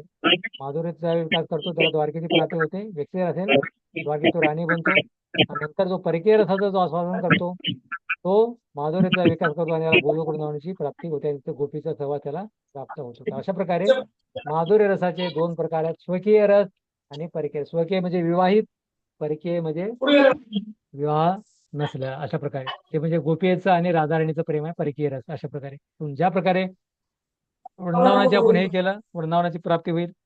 द्वारकेचं जर केलं तर द्वारकेचे आपण त्या ठिकाणी हे बनवू शकतो. तर म्हणून अशा प्रकारे माधुर्य रती म्हणजे प्रेम. अशा प्रकारे तर आपण ज्याचे आपण हे करू त्या प्रकारे त्यानुसार आपल्याला हे प्राप्त होतं.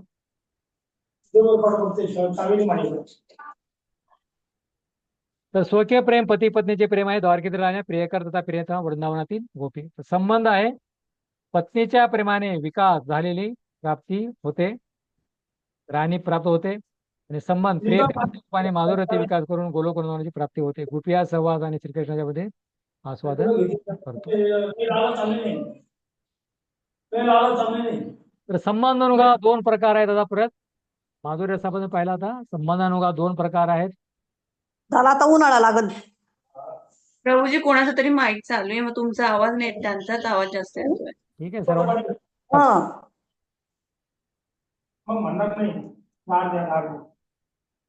काय पोरी मग गारे पाण्याने करतील. पडा थोडस पाठीला कळ मोडल. हा जेवून घेते. नाही हो, तो झोपलेला आहे. कोणी जेवलं नाही अजून.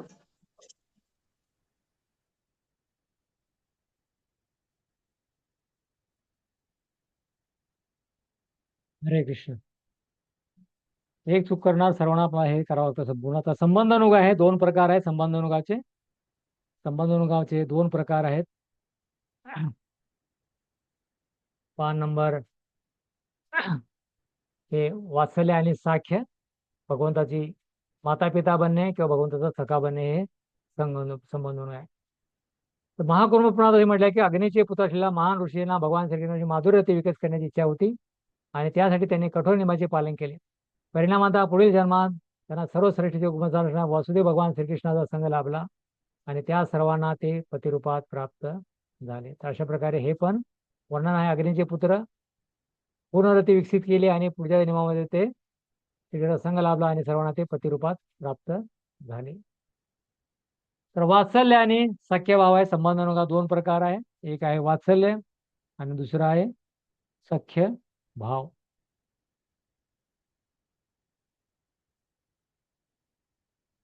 तर संबंधानुगा दोन प्रकार आहेत. एक आहे वात्सल्य भाव आणि दुसरा आहे सख्य भाव. तर साधक आहे ज्याचे अनुसरण करीत आहोत तोच व्यक्ती बनतो. तर वात्सल्य भावाचे आपण अनुसरण केलं तर वात्सल्य भावामध्ये आपण नंद महाराज यशोदा बनू शकतो. या सख्य भावामध्ये आपण जे अनुसरण करत आहोत तर तो भाव आपल्याला त्याचे भाव मिळवणे. अशा प्रकारे अनुसरण करत तो व्यक्ती बनतो किंवा ज्याचे अनुसरण करत आहोत त्याचे भाव मिळवणे. व्यक्ती बनणे किंवा त्याचे भाव प्राप्त करणे, वात्सल्य भाव आणि सख्य भाव. तर म्हणून ज्याचे अनुसरण करीत आहोत त्याचे भाव मिळवणे. तर वात्सल्य आणि सख्य भाव हा पॅराग्राफ वाचतो मी आता. जो भक्त भगवान श्रीकृष्णाकडे वात्सल्य अथवा सख्य भावाने आकृष्ट होतो त्याने अनुक्रमे नंद महाराज किंवा सुबल यांच्या चरणचिन्हाचे अनुसरण केले पाहिजे. नंद महाराज श्रीकृष्णाचे पिता आहेत आणि व्रजभूमीतील श्रीकृष्णाच्या सर्व मित्रापैकी सुबल हा त्यांचा अत्यंत निकटचा सखा आहे. भगवंताचा पिता सखा होण्याच्या मार्गामध्ये दोन प्रकार आढळतात. पिता सखा होण्यामध्ये दोन प्रकार आढळतात. पहिल्या प्रकारामध्ये एकदा प्रत्येक भगवंताचा पिता होण्यासाठी प्रयत्न करीत असतो आणि दुसऱ्या प्रकारात तो नंद महाराजांचे अनुसरण करून श्रीकृष्णाचा पिता होण्याची कामना करीत असतो. या दोघांपैकी प्रत्यक्षात श्रीकृष्णाचे पिता होण्याच्या प्रयत्नाला निषिद्ध मानण्यात आहे. या प्रयत्न मायावादीने दूषित होण्याची शक्यता असते. मायावादी किंवा अद्वैतवादी असा विचार करतात की आपण स्वतः श्रीकृष्ण आहोत आणि म्हणून जर एखाद्याने स्वतःला नंद महाराज तर मन मानले तर त्याच्या वात्सल्यप्रेमाने मायावाद दर्शनाचे प्रदर्शन होऊ शकते. मायावी तत्वज्ञान अपराधीत असते आणि कोणताही अपराधी भगवद्धामात जाऊन श्रीकृष्णाचा संग करू शकत नाही. तर या ठिकाणी म्हणलेलं आहे की अशा प्रकारे संबंधानुगामध्ये दोन प्रकार आहेत की कशा प्रकारे भगवंताचा मित्र सखा बनवू शकतो पण भगवंताचा माता पिता हे बनणं म्हणजे काय आहे त्याच्यामध्ये निषिद्ध मानण्यात आलेलं आहे.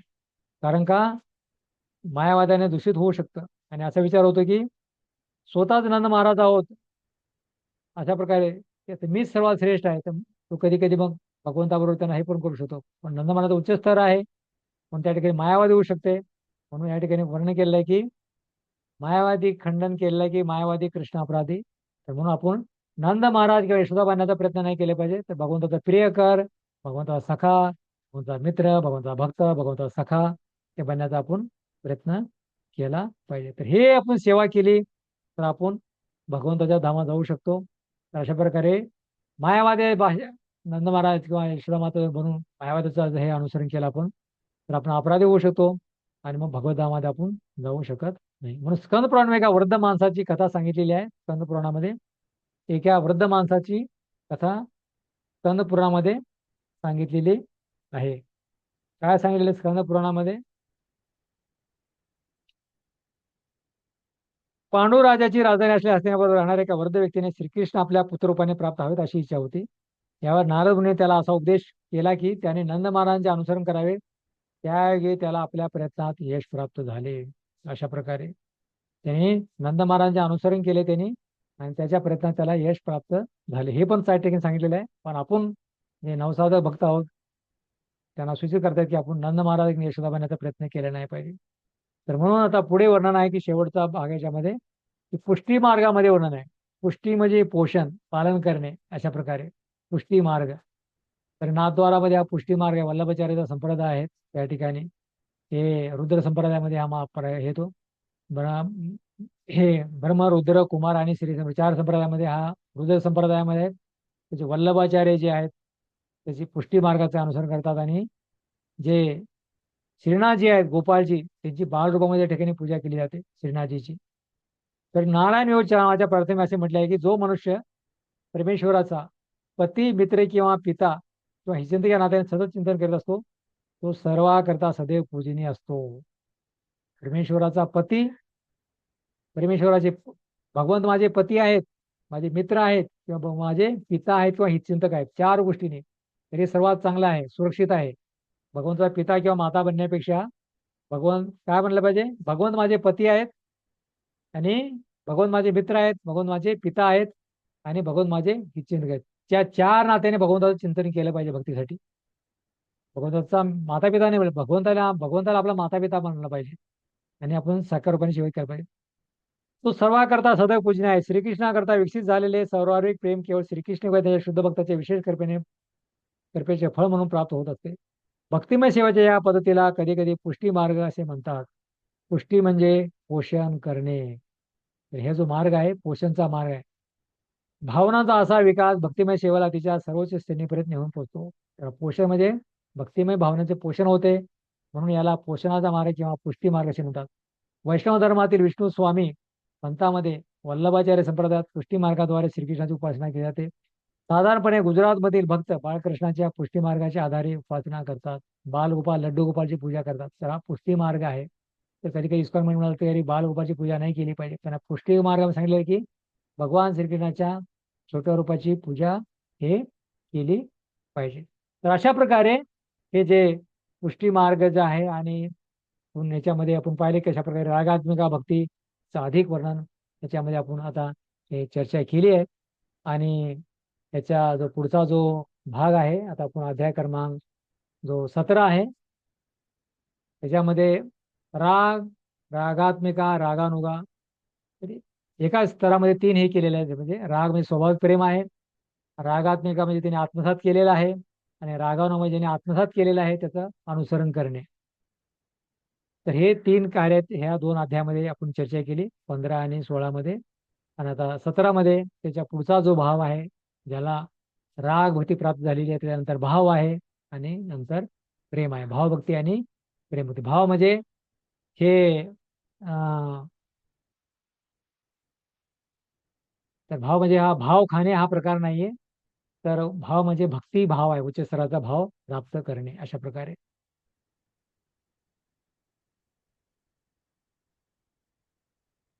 तर कोणाला काही शंका समाधान आहे?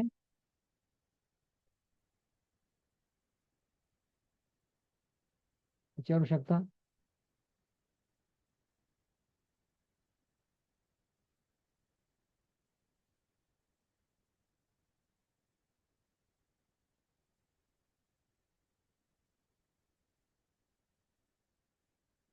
हा, सुजाता माता हरे विचारा काय प्रश्न. कृष्ण हरे कृष्ण प्रभु दंडवत प्रणाम.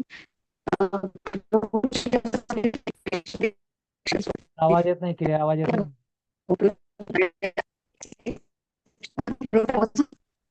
आवाज येत नाही, आवाज येत नाही. तुमचा इंटरनेट प्रॉब्लेम आहे. तुमचा आवाज येत नाही माताजी.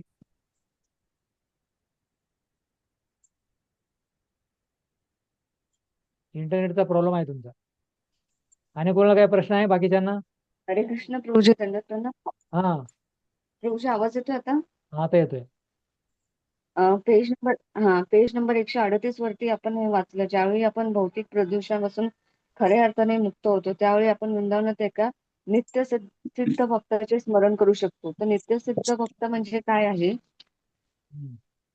नित्यसिद्ध भक्त म्हणजे त्याने ऑलरेडी साधना पूर्ण केलेली आहे. त्याने शाश्वत सिद्ध, पहिले पण भक्त होता, आता पण भक्त आहे आणि पुढे पण भक्त राहणार. त्याला भक्त बनण्यासाठी प्रयत्न करावा लागत नाही. तो जसं आपल्याला भक्त बनण्यासाठी 4 नियमाचं पालन, 16 मला जप, शास्त्राचं अध्ययन, विधीचं पालन करावं होतं.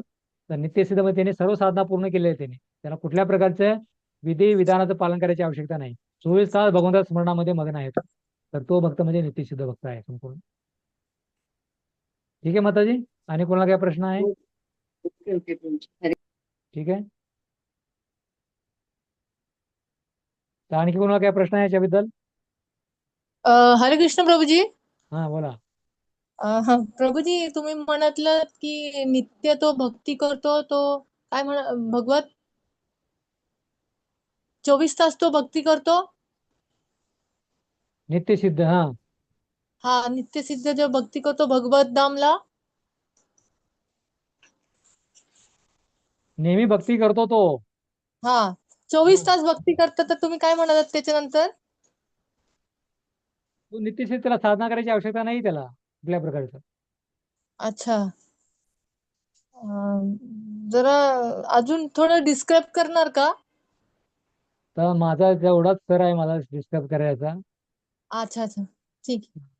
एवढंच आहे हा बस. चालेल. हा चालेल चालेल चालेल चालेल प्रभूजी. जरा समजून नाही समजलं तर मी परत विचारते तुम्हाला काय ते. हे थोडं टेक्निकल विषय आहे माताजी, जास्त समजण्याचा प्रयत्न पण करू नका, आपल्यासाठी जे आवश्यक एवढंच आहे संपूर्ण. हा का? हा ठीक आहे, चालेल प्रभूजी. हम्म. ठीक आहे ठीक आहे. हा पुस्तक चालेल. थोडंफार जरा हे होतं म्हणजे समजून. नाही समजणार नाही, ठीक थोडं आहे. टेक्निकल आहे विषय हा. हा ना. हा मला हा जेवढं समजेल तेवढं तुम्हाला सांगत आहे मी. हा चालेल. टेक्निकल विषय हा चालेल प्रभूजी, चालेल. पुढे करूया, पुढे आपण. चालेल. हरे कृष्ण. आहे. पुढे नाही, जेवढं समजलं त्यामध्ये संतुष्ट राहतो मी आणि पुस्तक वाचा हा पुढे. हा हा प्रभूजी. हा हो हो, तसं समजतंय. पण थोडस आता काय बोललेत ना, 24 तास भक्ती करणार, तर मला ते जरा ठीक आहे, चालेल. थोडस भक्ती म्हणजे समजलं. फक्त भगवंताच्या स्मरणामध्ये असतो तो, आपल्यासारखं विधिविधानाचं पालन करायची त्याला आवश्यकता नाहीये. आवश्यकता नाही. अच्छा अच्छा. हा हा हा स्वाभाविक हा आहे. आपल्याला हा कसं चालेल. मेसेज टाकावं लागतं, तुम्ही या बसा, हे उघडा ते हा उघडा, असं भरपूर काही गोष्टी बोलवतं ना. त्याचं स्वाभाविक प्रेम हा आहे, त्याला भक्ती जास्ती हा वगैरे करायची गरज नाही त्याला. गरज नाही. हा हा समजलं. हा हा समजलं ना. तो हा नित्यसिद्ध आहे तो. समजलं. पहिलं पण नित्य बघताय, सिद्ध. हा आता पण नित्य बघताय, सिद्ध. पुढे पण बघताय. भक्त त्याला राहणं. वेगळं हा हो हा. हो हो प्रभूजी. हा हरे कृष्ण. समजलं समजलं प्रभूजी. हो. हा. थँक्यू प्रभूजी. हरे हो. कृष्ण.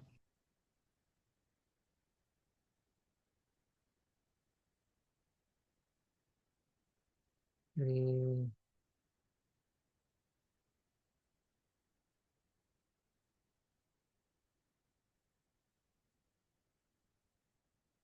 हे काय होतंय? Sharing is pause.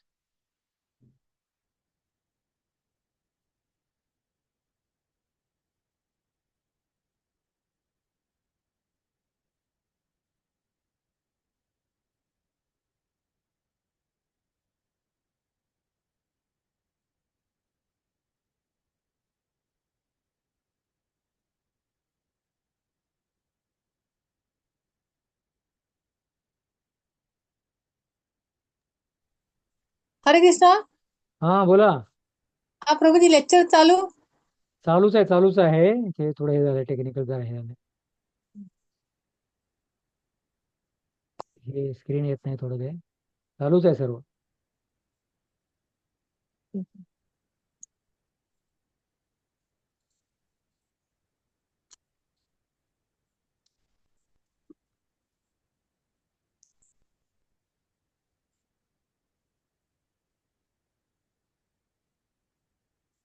हे स्क्रीन येत नाही, काय झालं काय समजत नाही मला. आलं.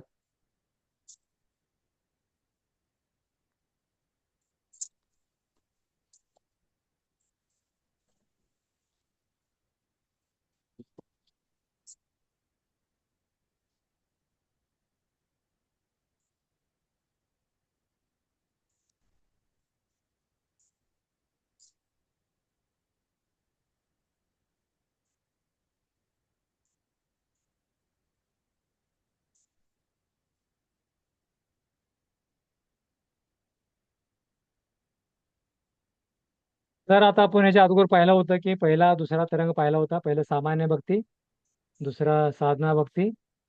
पहिलं सामान्य म्हणजे शुद्ध भक्ती, दुसरं साधना भक्ती पहिला अध्याय, आणि शुद्ध भक्ती दुसरा ते 16 अध्याय साधना भक्ती. तिसरा तरंग आहे भावभक्ती, अध्याय क्रमांक 17 आणि 18 हे भावभक्ती बद्दल आहे.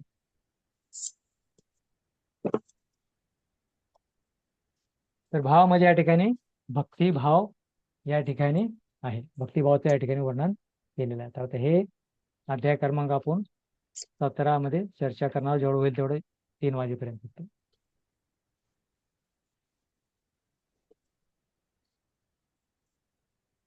सारांश आहे भावभक्तीची व्याख्या काय आहे.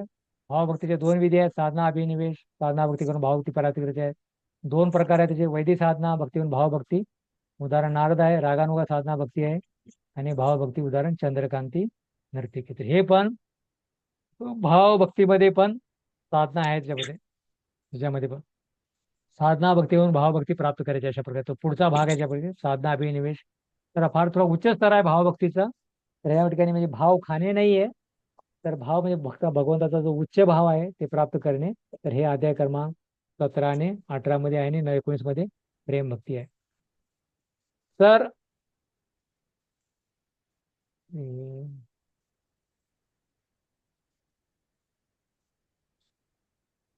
तर अध्याय 17 ही भावभक्ती आहे. तर ह्याचं तिसरा तरंग भावभक्तीचा 17 आणि 18 आणि सारांश आहे. भावभक्तीची व्याख्या काय आहे तर पुढे वर्णन केलेलं आहे. वाचू शकता भावभक्तीची व्याख्या, पहिला पॅराग्राफ भावभक्तीचा. हरे कृष्ण प्रभूजी, मी वाचू? हा वाचा. वैदिक भक्तीचे योग्य रीतीने पालन केल्यानंतर एखाद्याला वास्तविकपणे दिव्य पदाची प्राप्ती होऊ शकते. हे दिव्य पद प्रकृतीचे 3 गुणांच्या पलीकडे स्थित असते. त्यावेळी भक्तांचे हृदय सूर्याप्रमाणे प्रकाशमान होत असते. सूर्य सर्व ग्रहांच्याही पलीकडे असतो. त्यामुळे कोणत्याही प्रकारचे ढग सूर्याला आच्छादित करू शकत नाही. त्याचप्रमाणे ज्यावेळी एखादा भक्त सूर्याप्रमाणे शुद्ध होतो त्यावेळी त्याच्या शुद्ध हृदयातून भाव उदित होतो आणि तो भाव सूर्यप्रकाशाहूनही अधिक तेजस्वी असतो. केवळ त्यावेळी त्याची श्रीकृष्णावरती आसक्ती परिपूर्ण समजली जाते व स्वाभाविकपणे तो श्रीकृष्णाची भाव प्रेमात सेवा करण्यासाठी उत्सुक होतो. या स्तरावरचा भक्त उत्तम अधिकारी किंवा परिपूर्ण भक्तीचा अधिकारी समजला जातो. कोणत्याही प्रकारचे भौतिक स्नेह अशा भक्ताला विचलित करू शकत नाही आणि त्याला केवळ राधा आणि कृष्ण ह्याच्या सेवेतच रुची असते. याचे अधिक स्पष्टीकरण पुढील प्रमाणे करण्यात येऊ शकते. पूर्वीच्या अध्यायातील भक्तिमय सेवेची लक्षणे सांगण्यात आली होती आणि त्याचबरोबर वर्तमान इंद्रियांच्या उपयोगाने भक्तिमय सेवा कशी करता येईल तथा त्या योग्य रागानुगा प्रेमाचा स्तर कसा प्राप्त करता येईल या संबंधित उपदेश करण्यात आले होते. तसेच वैधी भक्ती आणि रागानुगा भक्ती या 2 प्रकारच्या भक्तिमय सेवेची चर्चा करण्यात आली होती. वैधी भक्तीचेही 2 भेद होतात, एक साधना भक्ती आणि दुसरी सिद्धी भक्ती. भक्तिमय सेवेच्या सिद्ध भक्ती अवस्थेला भाव असे म्हणतात. या संबंधात तंत्रशास्त्र आहे की भाव ही शुद्ध भगवत प्रेमाची प्रथम अवस्था असते आणि यामध्ये अश्रुपात तथा अंग पुलकित होणे हे या प्रकारची लक्षणे दिसून येतात. ही लक्षणे नेहमीच प्रकट होत असतात नाही तर ते कधी कधी दिसून येतात. ज्यावेळी दुर्वास मुनीमुळे अंबरीश महाराजांच्या प्रेस प्रसंगात सापडले होते तेव्हा त्यांनी भगवंतांच्या चरणकमलाशी चिंतन केले आणि परिणामातच त्याचे शरीर पुलकित होऊन लागले तथा त्यांच्या नेत्रातून अश्रुधारा वाहू लागल्या. ही सर्व भावाची लक्षणे आहेत. रोमांच, अश्रुपात इत्यादी रूपात भाव प्रकट होत असतात. या लक्षणाचे ब्रह्मस्वरूप संपुष्टात आल्यावर ती मनात राहतात आणि हा भाव ज्यावेळी मनात सतत वास करतो त्यावेळी त्या अवस्थेला समाधी असे म्हणतात. हा अवस्थाधन करण्याचा स्तर श्रीकृष्णासह भावभक्ती प्रेममयी लीला करण्याचे कारण होत असतो. मनुष्याने ठीक आहे, 2 एवढं मार्गाने एवढं महाराज जेवढं पुरेसं आहे माताजी. ठीक आहे. थँक्यू आपण प्रभूजी. हरे जेवढं कृष्ण. कृपादाने दिलेलं आहे सोप्या भाषेमध्ये तेवढंच आपल्याला समजण्याची इच्छा आहे. तर या ठिकाणी महत्वाचं हे आहे की भावभक्ती आहे तर भाव म्हणजे काय आहे. भाव म्हणजे भाव खाणे किंवा बाजारभाव हा भाव नाहीये. तर भक्तिमय सेवेच्या सिद्ध अवस्थेला भाव असे म्हणतात. भक्तिमय सेवेची आपण सिद्ध अवस्था पाहतो की उच्च स्तर आहे तो, तर त्या अवस्थेला भावभक्ती म्हणतात. श्रद्धा साधू संघ भजन केले आनंद वृत्ती रुची आसक्ती निष्ठा भाव आणि प्रेम. शेवटी भाव आणि प्रेम शेवटचा आहे फक्त, तो 8व्या स्तरावर आहे संपूर्ण. त्याच्या आतवरी बाकी सर्व केले पाहिजे. तर बऱ्याच वेळा लोक काय करतात भाव आणि प्रेमाच्या याच्या जातात किंवा मला उच्च स्तर पाहिजे, गोपी बनायचे, डायरेक्ट हे बनायचंय, पण साधक नाही बनायचंय. तर म्हणून हे जो स्तर आहे फार उच्च स्तर आहे. आता हे प्रपादाने आपल्याला दिलेलं आहे की भाव आणि प्रेम काय आहे, राग भक्ती काय आहे, वृंदावनाची भक्ती काय, किती श्रेष्ठ भक्ती आहे. आपल्याला कधी कधी आता हे पुस्तकामध्ये वाचलं तर आपण काही समजून येत नाही. तर माताही म्हणत होती की मला समजून येत नाही, तर मला समजून सांगा. माझा पण एवढा स्तर नाही की भाव राग आणि प्रेमाबद्दल समजून सांगण्याचा. कारण मी संपूर्ण भक्तिशास्त्रीमध्ये मला हे शेवटचे 2-3 अध्याय जे मला जरा कठीण वाटतं त्याच्यामध्ये. पण आता या अभ्यासक्रमाचा मार्ग आहे, प्रकार आहे, म्हणून मी एक जस्ट भाषांतर वाचून दाखवतोय. तर अशा प्रकारे मी पण त्या स्तरावर गेलेलो नाही, तर तुम्ही ह्याला थोडं समजून घ्या. तर आता म्हणून या ठिकाणी म्हटलेलं आहे की भक्तिमय सेवेच्या सिद्धावस्थेला भाव असे म्हणतात. भाव शब्दाची व्याख्या काय? मला परीक्षेमध्ये पण एवढंच विचारलं की भाव म्हणजे काय आहे किंवा प्रेम भक्ती म्हणजे काय आहे. तर एवढं तुम्हाला सांगायचं, बाकी विस्तार ते लक्षणे काय आहे, तुमच्यामध्ये भाव भक्ती प्राप्त झालेली आहे का, हे नाही. तर याचे अनेक उदाहरणे या ठिकाणी दिलेली आहेत अशा प्रकारे. तर अं, भावभक्तीमध्ये सांगितलेलं आहे की सिद्धावस्थेला भाव म्हणतात. त्याच्यामध्ये असं आहे की ज्याला भाव भक्ती प्राप्त झालेली आहे त्याचे लक्षणे काय आहेत.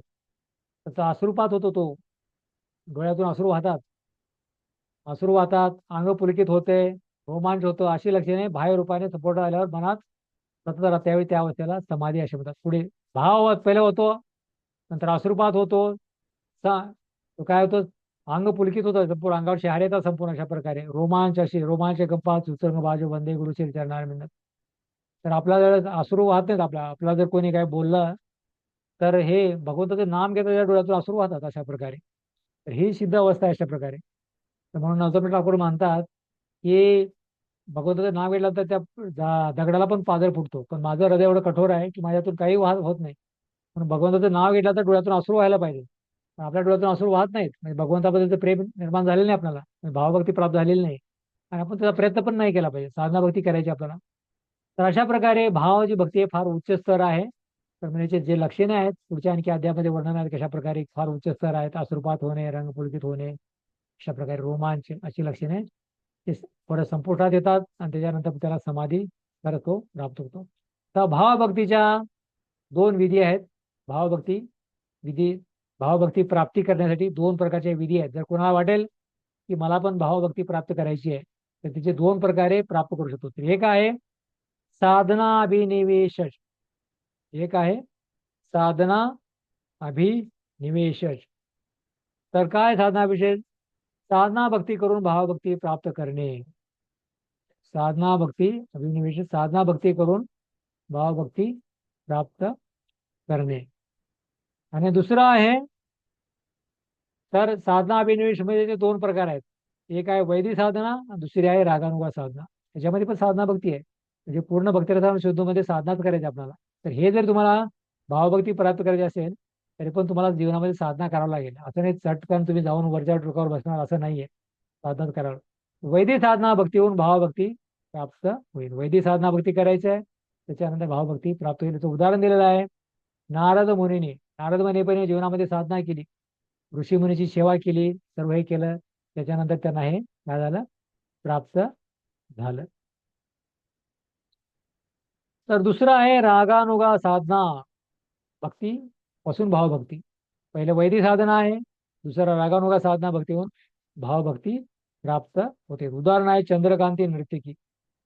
तर ही चंद्रकांती नर्तकी आहे, ती काय करत होते, भगवंताच्या प्रसन्नासाठी तिने नृत्य केलं आणि तिला काय केलं, नृत्य करून प्रसन्न केलं आणि तिला भावभक्ती प्राप्त झाली. तर काही लोक आहेत साधना करून प्रयत्न करून प्राप्त होतात, तसं काही असं नसतं की खरोखर विधिविधानाचं पालन करून मेहनत करून काही पास होतात आणि काही काही करून अशा प्रकारे शॉर्टकटने. तर त्याचप्रकारे चंद्रकांती नर्तकीला कुठल्याही प्रकारची रागानुगा साधना केली तिने, भगवंताचं प्रेम होतं आणि भगवंताबरोबर नृत्य केलं आणि त्यांना ती भावभक्ती प्राप्त झाली. अशा प्रकारे भगवंताच्याच कृपेने हे प्राप्त होते. एक ते साधने करून आणि दुसरं आहे साधना भक्ती, रागानुगा साधना भक्ती होऊन भावभक्ती प्राप्त. हे तर अशा प्रकारे दोन प्रकार आहेत. आता पुढे आहे की प्रसादम. प्रसाद म्हणजे भगवंताची कृपा दोन प्रकारे प्राप्त होते. भगवंताची प्रसाद म्हणजे भावभक्तीची जो प्रसाद आहे भगवंताचा, कारण भगवंतच प्रदान करतात आपल्याला संपूर्ण जे काही द्यायचे त्यांना. भक्ती पण प्रदान करण्याची भगवंताची इच्छा असते, पण स्वतःच्या प्रयत्नाने भक्ती प्राप्त करू शकत नाही. प्रयत्न करा आपल्या हातामध्ये, पण भगवंत भक्ती कशी द्यायची, त्यांना रुची द्यायची नावामध्ये, असं अध्ययनामध्ये रुची द्यायची, तर हे भगवंत सर्व करतात. तर प्रसादामध्ये दोन प्रकार आहेत. एक आहे श्रीकृष्ण प्रसाद, एक आहे श्रीकृष्ण प्रसाद. त्याच्यामध्ये तीन प्रकार आहेत. श्रीकृष्ण प्रसाद मध्ये तीन प्रकार आहेत. तर आणखी एक पॅरेग्राफ वाचू आपण ठिकून. तर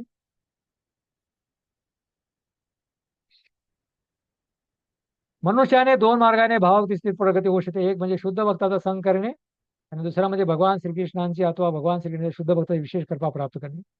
भगवंताचा भक्ताचा संग करायचा आहे साधना भक्ती, दुसरं भगवान विषय भक्ताची कृपा प्राप्त. भावस्थितीची प्राप्ती साधारणपणे शुद्ध भक्ताच्या संगतीनेच होत असते व श्रीकृष्ण अथवा त्यांच्या भक्ताची विशेष कृपेची उदाहरणे फार दुर्मिळ असतात. सारांश मनुष्याने भक्तांच्या संगतीत भक्तिमय सेवेचे कठोरपणे पालन केले पाहिजे, जेणेकरून तो भावस्थितीमध्ये प्रयत्न होऊ शकतो.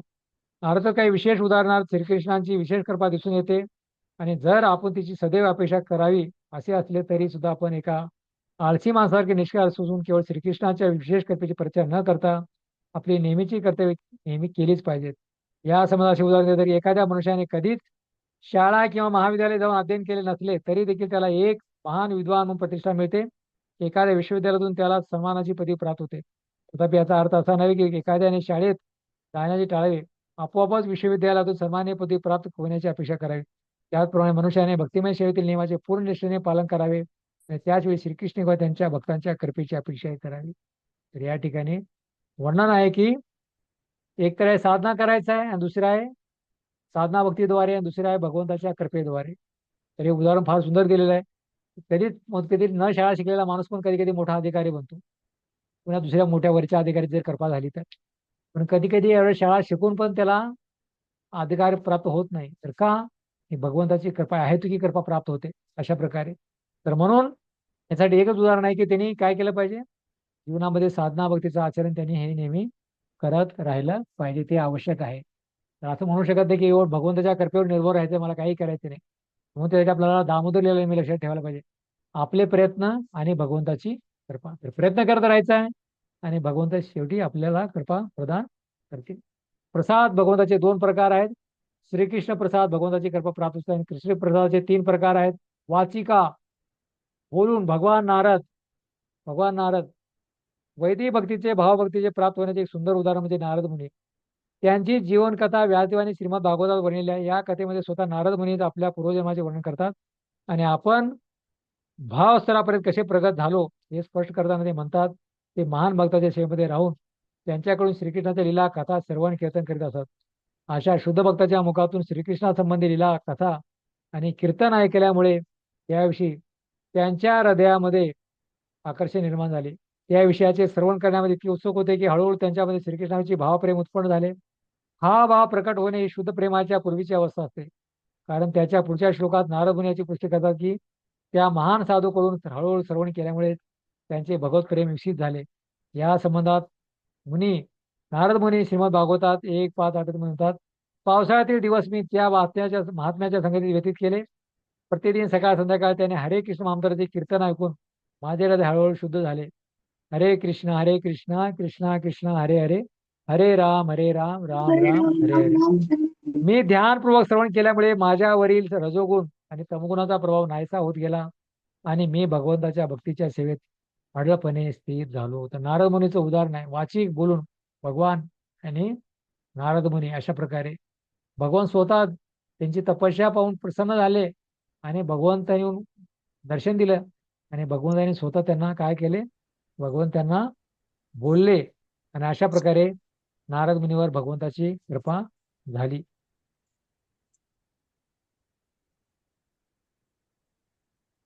तर शुद्ध भावासन केल्याने मनुष्याला भावावस्था प्राप्त होत असते असे स्पष्ट करणारे अनेक उदाहरणे आपल्याला आढळतात. म्हणून मनुष्याने सकाळ संध्याकाळ सतत हरे कृष्ण मंत्राचे कीर्तन करणाऱ्या शुद्ध भक्ताचा संग करणे आवश्यक आहे.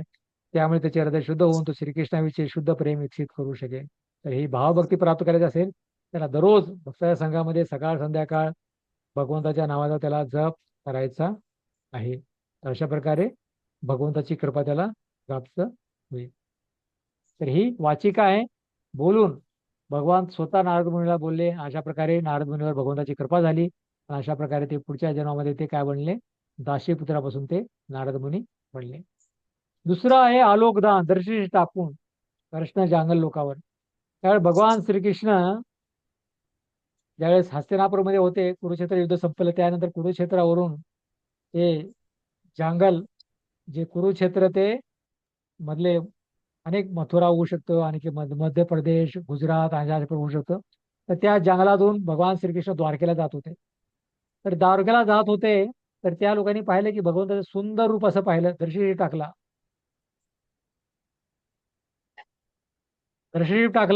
आता तुमचा प्रश्न आहे शेवटी विचारा नंतर आपल्याकडे 2:45 वाजता विचारा तुम्ही.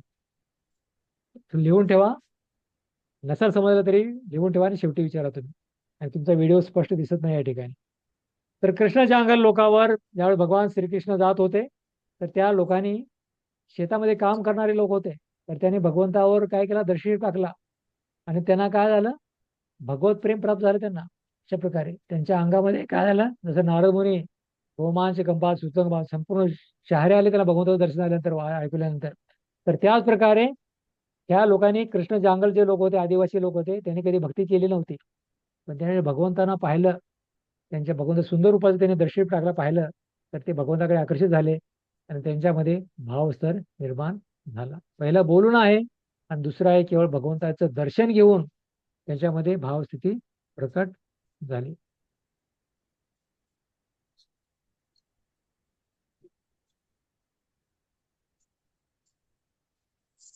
याची पुढे श्रीमंतात 3:25-45 श्लोकात करण्यात आली आहे की येथे भगवान कपिल म्हणतात, हे माते, मनुष्य जेव्हा शुद्ध भक्तांच्या खऱ्या अर्थाने संग घेतो तेव्हा त्याला माझ्या भक्तिमय सेवेच्या दिव्यशक्तीचा उदात अनुभव येतो.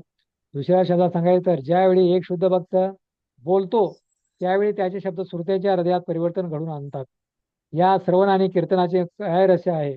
एक पेशवाईक वक्ता श्रोत्यांच्या हृदयामध्ये दिव्य भाव उत्पन्न करू शकत नाही, तथापि भगवत सेवेमध्ये रमलेला साक्षात्कारी भक्त ज्यावेळी बोलतो त्यावेळी त्याच्या वचनामध्ये श्रोत्याच्या मनात आध्यात्मिक जीवन प्रेरित करण्याची शक्ती असते. म्हणून मनुष्याने सतत अशा शुद्ध भक्ताच्या संगतीची अभिलाषा करावी. कशा? शुद्ध भक्ताच्या परंपरेतून येणारे जे भक्त आहेत त्याचा संग त्यांनी घेतला पाहिजे. अशा अनन्या भक्ताची संगत सेवा करून नवोदित भक्त निश्चितच पूर्ण परिशुद्ध भक्ताचे प्रेम, आसक्ती आणि भक्ती विकसित करू शकतो. म्हणून आपण जे प्रश्न या चर्चा करतोय की भावभक्ती प्राप्त करायची आहे, तर ह्या लोकांना, नारद मुनींना, जंगलातील लोकांना काय भक्ती त्यांनी नाम विधेचं पालन केलं, काय केलं नाही, भगवंताचं दर्शन घेऊन त्यांना प्राप्त झाली. तर म्हणून या ठिकाणी आता कपिलदेव म्हणतात आपल्या मातेला की जर भगवंताबद्दलचं प्रेम आहे, प्रसाद, कृष्ण प्रसादम 3 प्रकारे, तर ते प्राप्त करायचं असेल तर आपल्याला शुद्ध भक्तांची संगत घ्यावी. शुद्ध भक्त कोण आहे? आपले गुरु आहेत परंपरेत येणारे, त्याचा संघ घ्यावा लागेल. आणि संघ घेणे म्हणजे काय आहे, त्यांची शरणागती घ्यायची आहे, त्यांच्या आदेशाचं पालन करायचं आहे आणि त्यांची सेवा करायची आहे. तद्विधी प्रणिपातेन परिप्रश्न सेवया उपदेशिते ज्ञान ज्ञानी तत्वदर्शन. अशा प्रकारे नवोदित भक्त जरी असेल तरी पण भगवंताविषयी प्रेम, आसक्ती आणि भक्ती तू विकसित करू शकतो. हे पण केवळ भगवंताच्या शुद्ध भक्ताच्या कृपेने. पण कोण? म्हणून तथाकथित श्रोता जे वक्ता जो आहे, भागवत कथा का तथाकथित असतात, नियमाचं पालन करत नाहीत, पण हे जे लोक त्या वक्त्यांच्या श्रोत्याच्या हृदयामध्ये परिवर्तन घडवू शकत नाहीत. पण एक शुद्ध भक्त जो आहे तर तोच त्या श्रोत्याच्या हृदयामध्ये परिवर्तन घडवू शकतो.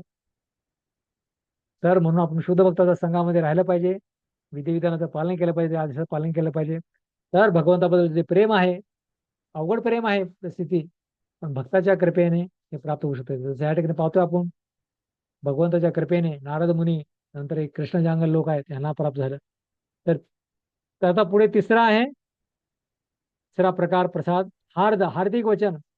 नारद आणि सुखदेवासाठी भगवंताचं हार्दिक वचन आहे. अशा प्रकारे नारद मुनी आणि सुखदेवासाठी भगवंताचं वचन आहे. तर सुखदेव गोस्वामी कुठं होते? नारद मुनीला पण भगवंतांनी वचन दिलेलंच आहे, हार्दिक वचन. भगवंतांनी कृपा प्राप्त केली आहे किंवा आशीर्वाद दिले. सुखदेवकासाठी पण भगवंताचे आशीर्वाद आहेत, प्रसाद आहे भगवंताचा. कशा प्रकारे? ज्यावेळेस हे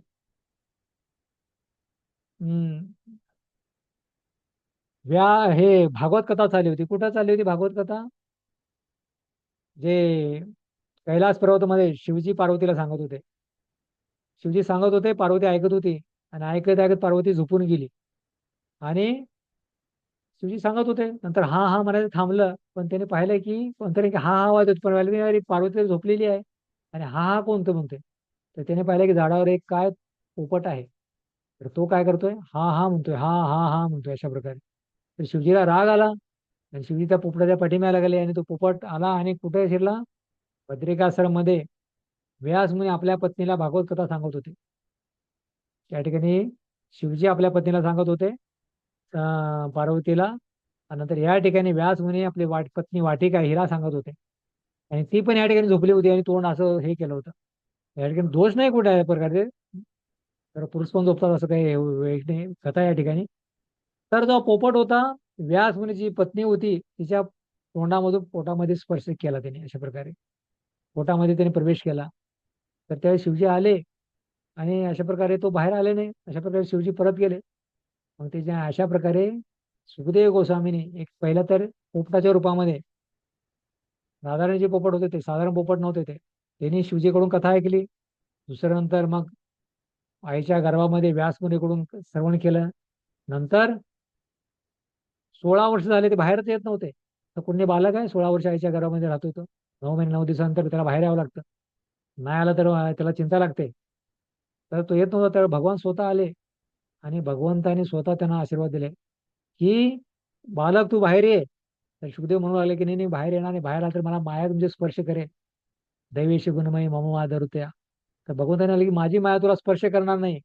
तर त्यावेळी सुखदेव गोस्वामी बाहेर आले. अशा प्रकारे भगवंताचं हार्दिक वचन त्यांना भगवंताने प्रदान केलं, नारद आणि शुकदेवाला. अशा प्रकारे भगवंताची 3 प्रकारे कृपा, बोलून नारद मुनींना, पाहून फक्त दर्शन टाकून कृष्ण जांगल लोकावर, आणि नारद आणि शुकदेवासाठी हार्दिक वचन प्रदान करून त्यांना हे प्राप्त झाली. अशा प्रकारे भक्ती प्राप्त त्यांना झाली. तद भक्त प्रसाद, उदाहरण नारदांची कृपा प्रल्हाद आणि मर्यादेवर झाली. अशा प्रकारे नंतर हे पहिला आहे कृष्ण प्रसाद आहे, भगवंताच्या कृपेने तिघाचा उद्धार झाला. तर तिसरं ते भगवंताच्या भक्ताच्या कृपेने किती जणांचा, आणखी नारदांची कृपा प्रल्हाद आणि मर्यादेवर झाली. तर काल आपण चर्चा करतो मर्यादेची. प्रल्हादावर कृपा झाली. प्रल्हादावर कशी कृपा झाली, तर ज्यावेळेस ते कयादूच्या पोटामध्ये होते तर इंद्र वगैरे त्यांना येऊन त्याचा गर्भपात करणार होते की असुर पित्याचा पुत्र पिता आहे तो पण असुरच निघणार. तर त्यावेळी नारद मुनीने त्या हिला जो आहे कयादूला आपल्या आश्रमात घेऊन गेले. असं कोणी करणार नाही की एकदम संन्यासी ब्रह्मचारी आहे आणि तरुण स्त्री आहे आपल्या आश्रमामध्ये नेऊन त्याला कथा सांगतोय. नारद मुनी घेऊन गेले आणि तिने काय केलं, श्रीमद भागवतच्या कथा केल्या आणि प्रल्हाद महाराज संपूर्ण कथा आईच्या गर्भामध्ये असताना श्रवण केल्या. बरेच लोक म्हणतात अरे गर्भामध्ये तर काय मासा गोळा असतो त्याला काढून फेकून टाका. नाही, तर गर्भामध्ये पण त्या जो जीव असतो त्याला जीव असतो, चेतना असते, आणि जे काय आई करते ते संपूर्ण तो ऐकत राहतो. अशा प्रकारे चांगलं करेल चांगलं ऐकेल, वाईट करेल वाईट सर्व ऐकेल. अशा प्रकारे तर असं मी एक कथा ऐकत होतो. कशा प्रकारे एक स्त्री होती, तिने आपल्या बालकाला जन्म दिला आणि तो बालक थोडा मोठा झाला तर तो शिटी वाजवू लागला. तर त्यांना आश्चर्य पडलं की आमचा बालक कसा प्रकारे शिटी वाजवत असेल, लहान बालक कधी पाहत नाही आपण. तर त्यावेळेस त्या आईला समजलं की मी ज्यावेळेस गर्भवती होते तर एकदा पिक्चर मी पाहण्यासाठी गेलो आणि त्या पिक्चरमध्ये शिटी वाजवत होते. अशा प्रकारे त्या बालकावर त्याचा परिणाम झाला. तर अशा प्रकारे नारद मुनीने श्रीमद भागवत कथा श्रवण केल्या कयाधुनी, आणि अशा प्रकारे प्रल्हाद महाराज भगवंताचे भक्त जे स्मरणाचे प्रतिनिधित्व करतात त्यांना कृपा प्राप्त झाली आणि त्यामुळे ते शुद्ध भक्त बनले. केवळ आईच्या गर्भामध्ये नारद मुनीकडून त्यांनी श्रवण केलं भागवतचं. नंतर दुसरं आहे मर्गराईचं. तर काल आपण चर्चा करतो मर्गराईला नारद मुनी सांगितलं की तू हे पाप सर्व कार्य करू नकोस, सर्व त्यागून टाक, मी तुझ्या उपजीविकेची संपूर्ण जबाबदारी मी घेतो. आणि असा मोठा क्रूर व्यक्ती होता, पापी व्यक्ती होता, पण त्याला पण त्यांनी भगवंताच्या जी कृपा आहे त्यांना प्रदान केलं.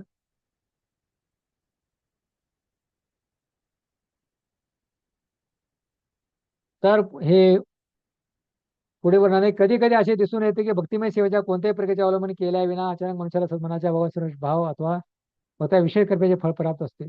श्रीकृष्णाने अकारण कृपेचे फळ म्हणून उदित झालेला हा भाव 3 स्तरामध्ये विभागला जातो, केवळ बोलून, केवळ दर्शिप टाकून आणि केवळ हार्दिक वचनाने. तर हे आपण पाहिलं, बोलून, दर्शिप टाकून किंवा हार्दिक वचनाने हा जो भाव जो आहे प्राप्त होऊ शकतो. हे उदाहरण 3 पाहिलं आपण, नारद मुनीचं, कृष्ण जांगल लोकांचं आणि नारद आणि सुखदेव गोस्वामी. पुढे वर्णन आहे नारद पुराणामध्ये केवळ बोलून भाव कसा काय विकसित झाला या संबंधी उदाहरण आहे. भगवान श्रीकृष्ण नारदांना म्हणतात, हे द्विजेंद्र, माझी अशी इच्छा आहे की तुमच्या ठाई माझी सर्व मंगलमय आणि पूर्ण आनंदमय अशी अविचारणी भक्ती विकसित हो. स्वतः भगवान नारद मुनीला म्हणतात नारद पुराणामध्ये.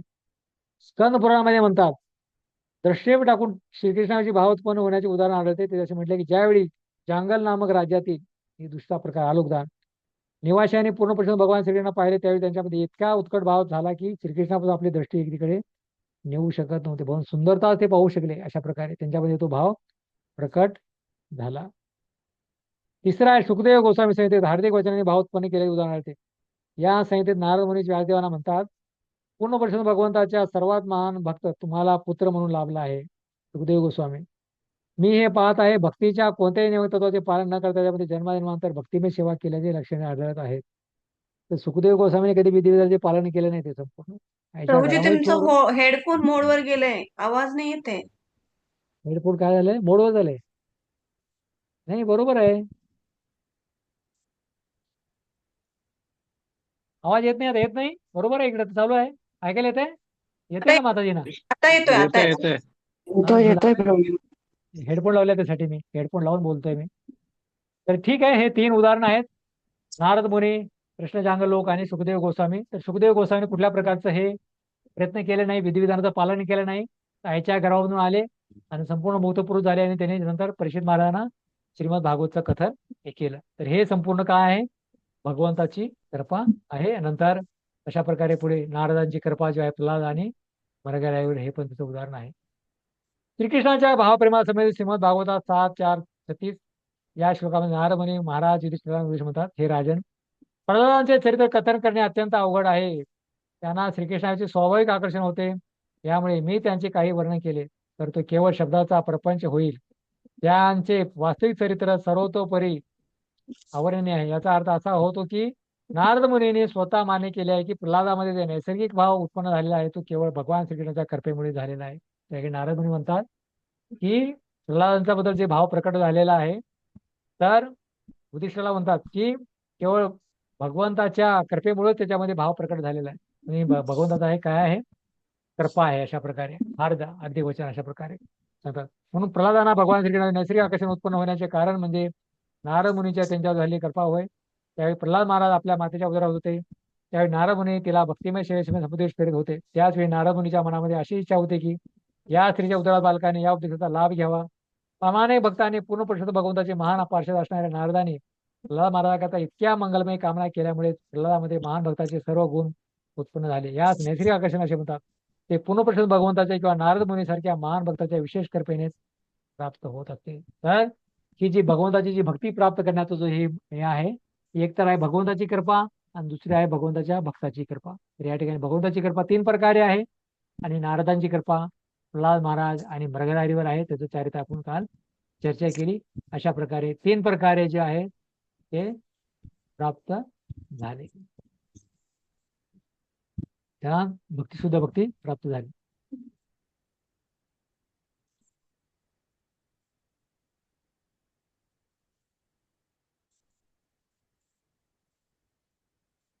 तर आता भावभक्तीची व्याख्या काय आहे, भावभक्तीची व्याख्या सांगितलेली आहे. ठिकाणी मुख्य लक्षणे आहेत. भावभक्तीची मुख्य लक्षणे काय आहेत, भावभक्ती व्याख्याची मुख्य लक्षणे काय आहेत, काय लक्षण आहे भावभक्ती ज्याला प्राप्त झाली ते लक्षणे काय आहेत? शुद्ध सत्व विशेष आत्मा, शुद्ध सत्व विशेष आत्मा. शुद्ध सत्वामध्ये विशेष आत्मा आहे तो, म्हणून त्याला भावभक्ती प्राप्त. ज्याला शुद्ध सत्वामध्ये आहे, विषय आत्मा आहे, त्यालाही भावभक्ती प्राप्त होते. हा भक्ती संवित लादिनी सारखे उच्च विशुद्ध भक्तीने युक्त आहेत. तर हा जो भक्ती आहे संवित लादिनी सारखे उच्च विशुद्ध भक्तीने युक्त आहे. तर हे 3 भक्ती प्रकारचे वर्णन, संवित, संधिनी आणि लादिनी. संवित लादिनी भगवंत अंतरंगा शक्ती आहे आणि अंतरंगा बहिरंगा आणि तटस्थ अशा प्रकारे संवित लादिनी सारखे उच्च विशुद्ध भक्तीने हे युक्त आहे, उच्च स्तर आहे. तुम्हाला थोडा आयकड आहे. असा असो भाव उच्चते, हे मूळ ह्याच्यातून हे घेतलेलं आहे की मूळ जो भक्तिरसाम सिंधू आहे त्याच्यामधून हे घेतलेला आहे संस्कृत शब्द. असो भाव उच्चते, अनुकूल भावामध्ये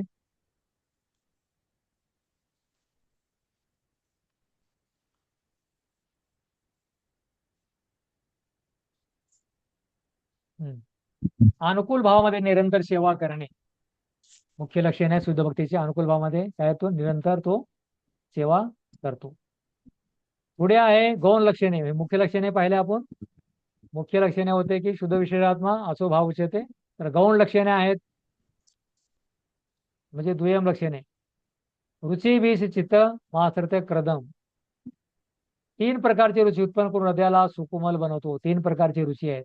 3 प्रकारची रुची करून हृदयाला सुकुमार बनवतो. तर 3 प्रकारच्या रुची काय आहेत आपण नंतर पुढच्या वेळी चर्चा करू. आपण 3 प्रकारच्या रुची काय आहेत उत्पन्न करून हृदयाला महर्षी बनतो. तर आहे पुढे प्राप्ती अभिलाषी आहे. कृष्ण प्राप्तीची इच्छा प्राप्ती होते त्याला. नंतर अनुकूल अभिलाषा आहे, सेवेद्वारे कृष्णाला संतुष्ट करण्याची आशा आहे. आणि तिसरा आहे सौहार्द अभिलाषा, हृदयामध्ये कृष्णाची जवळ राहण्याची त्याला इच्छा आहे.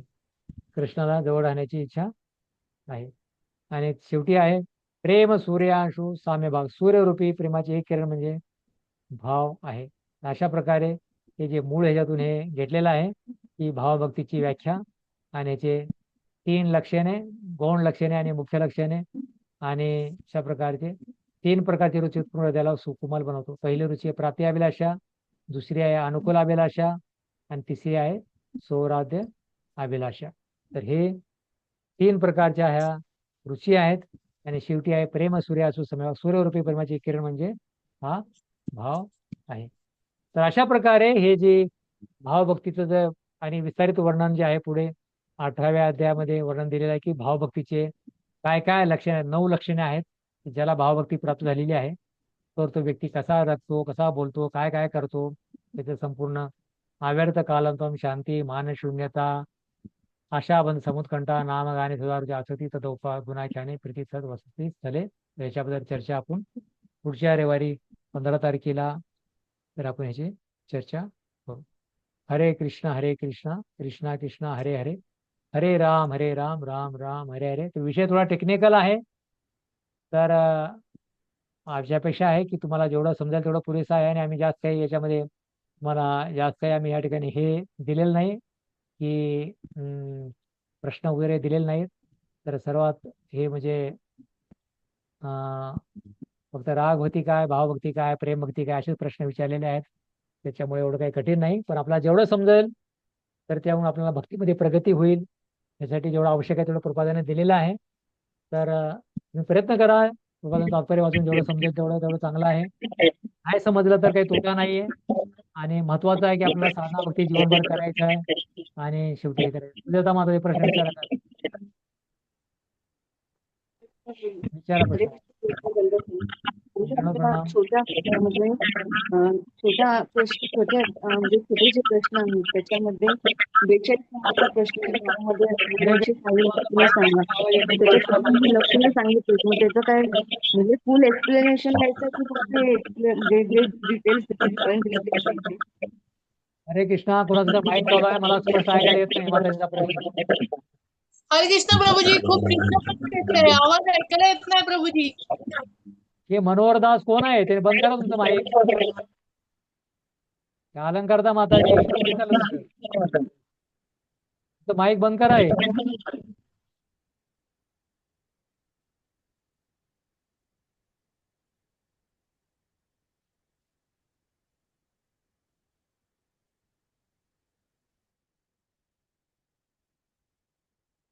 मनोहर दास अलंकारता माताजी आहे, तुमचं काय माईक चालू असतं नेहमी?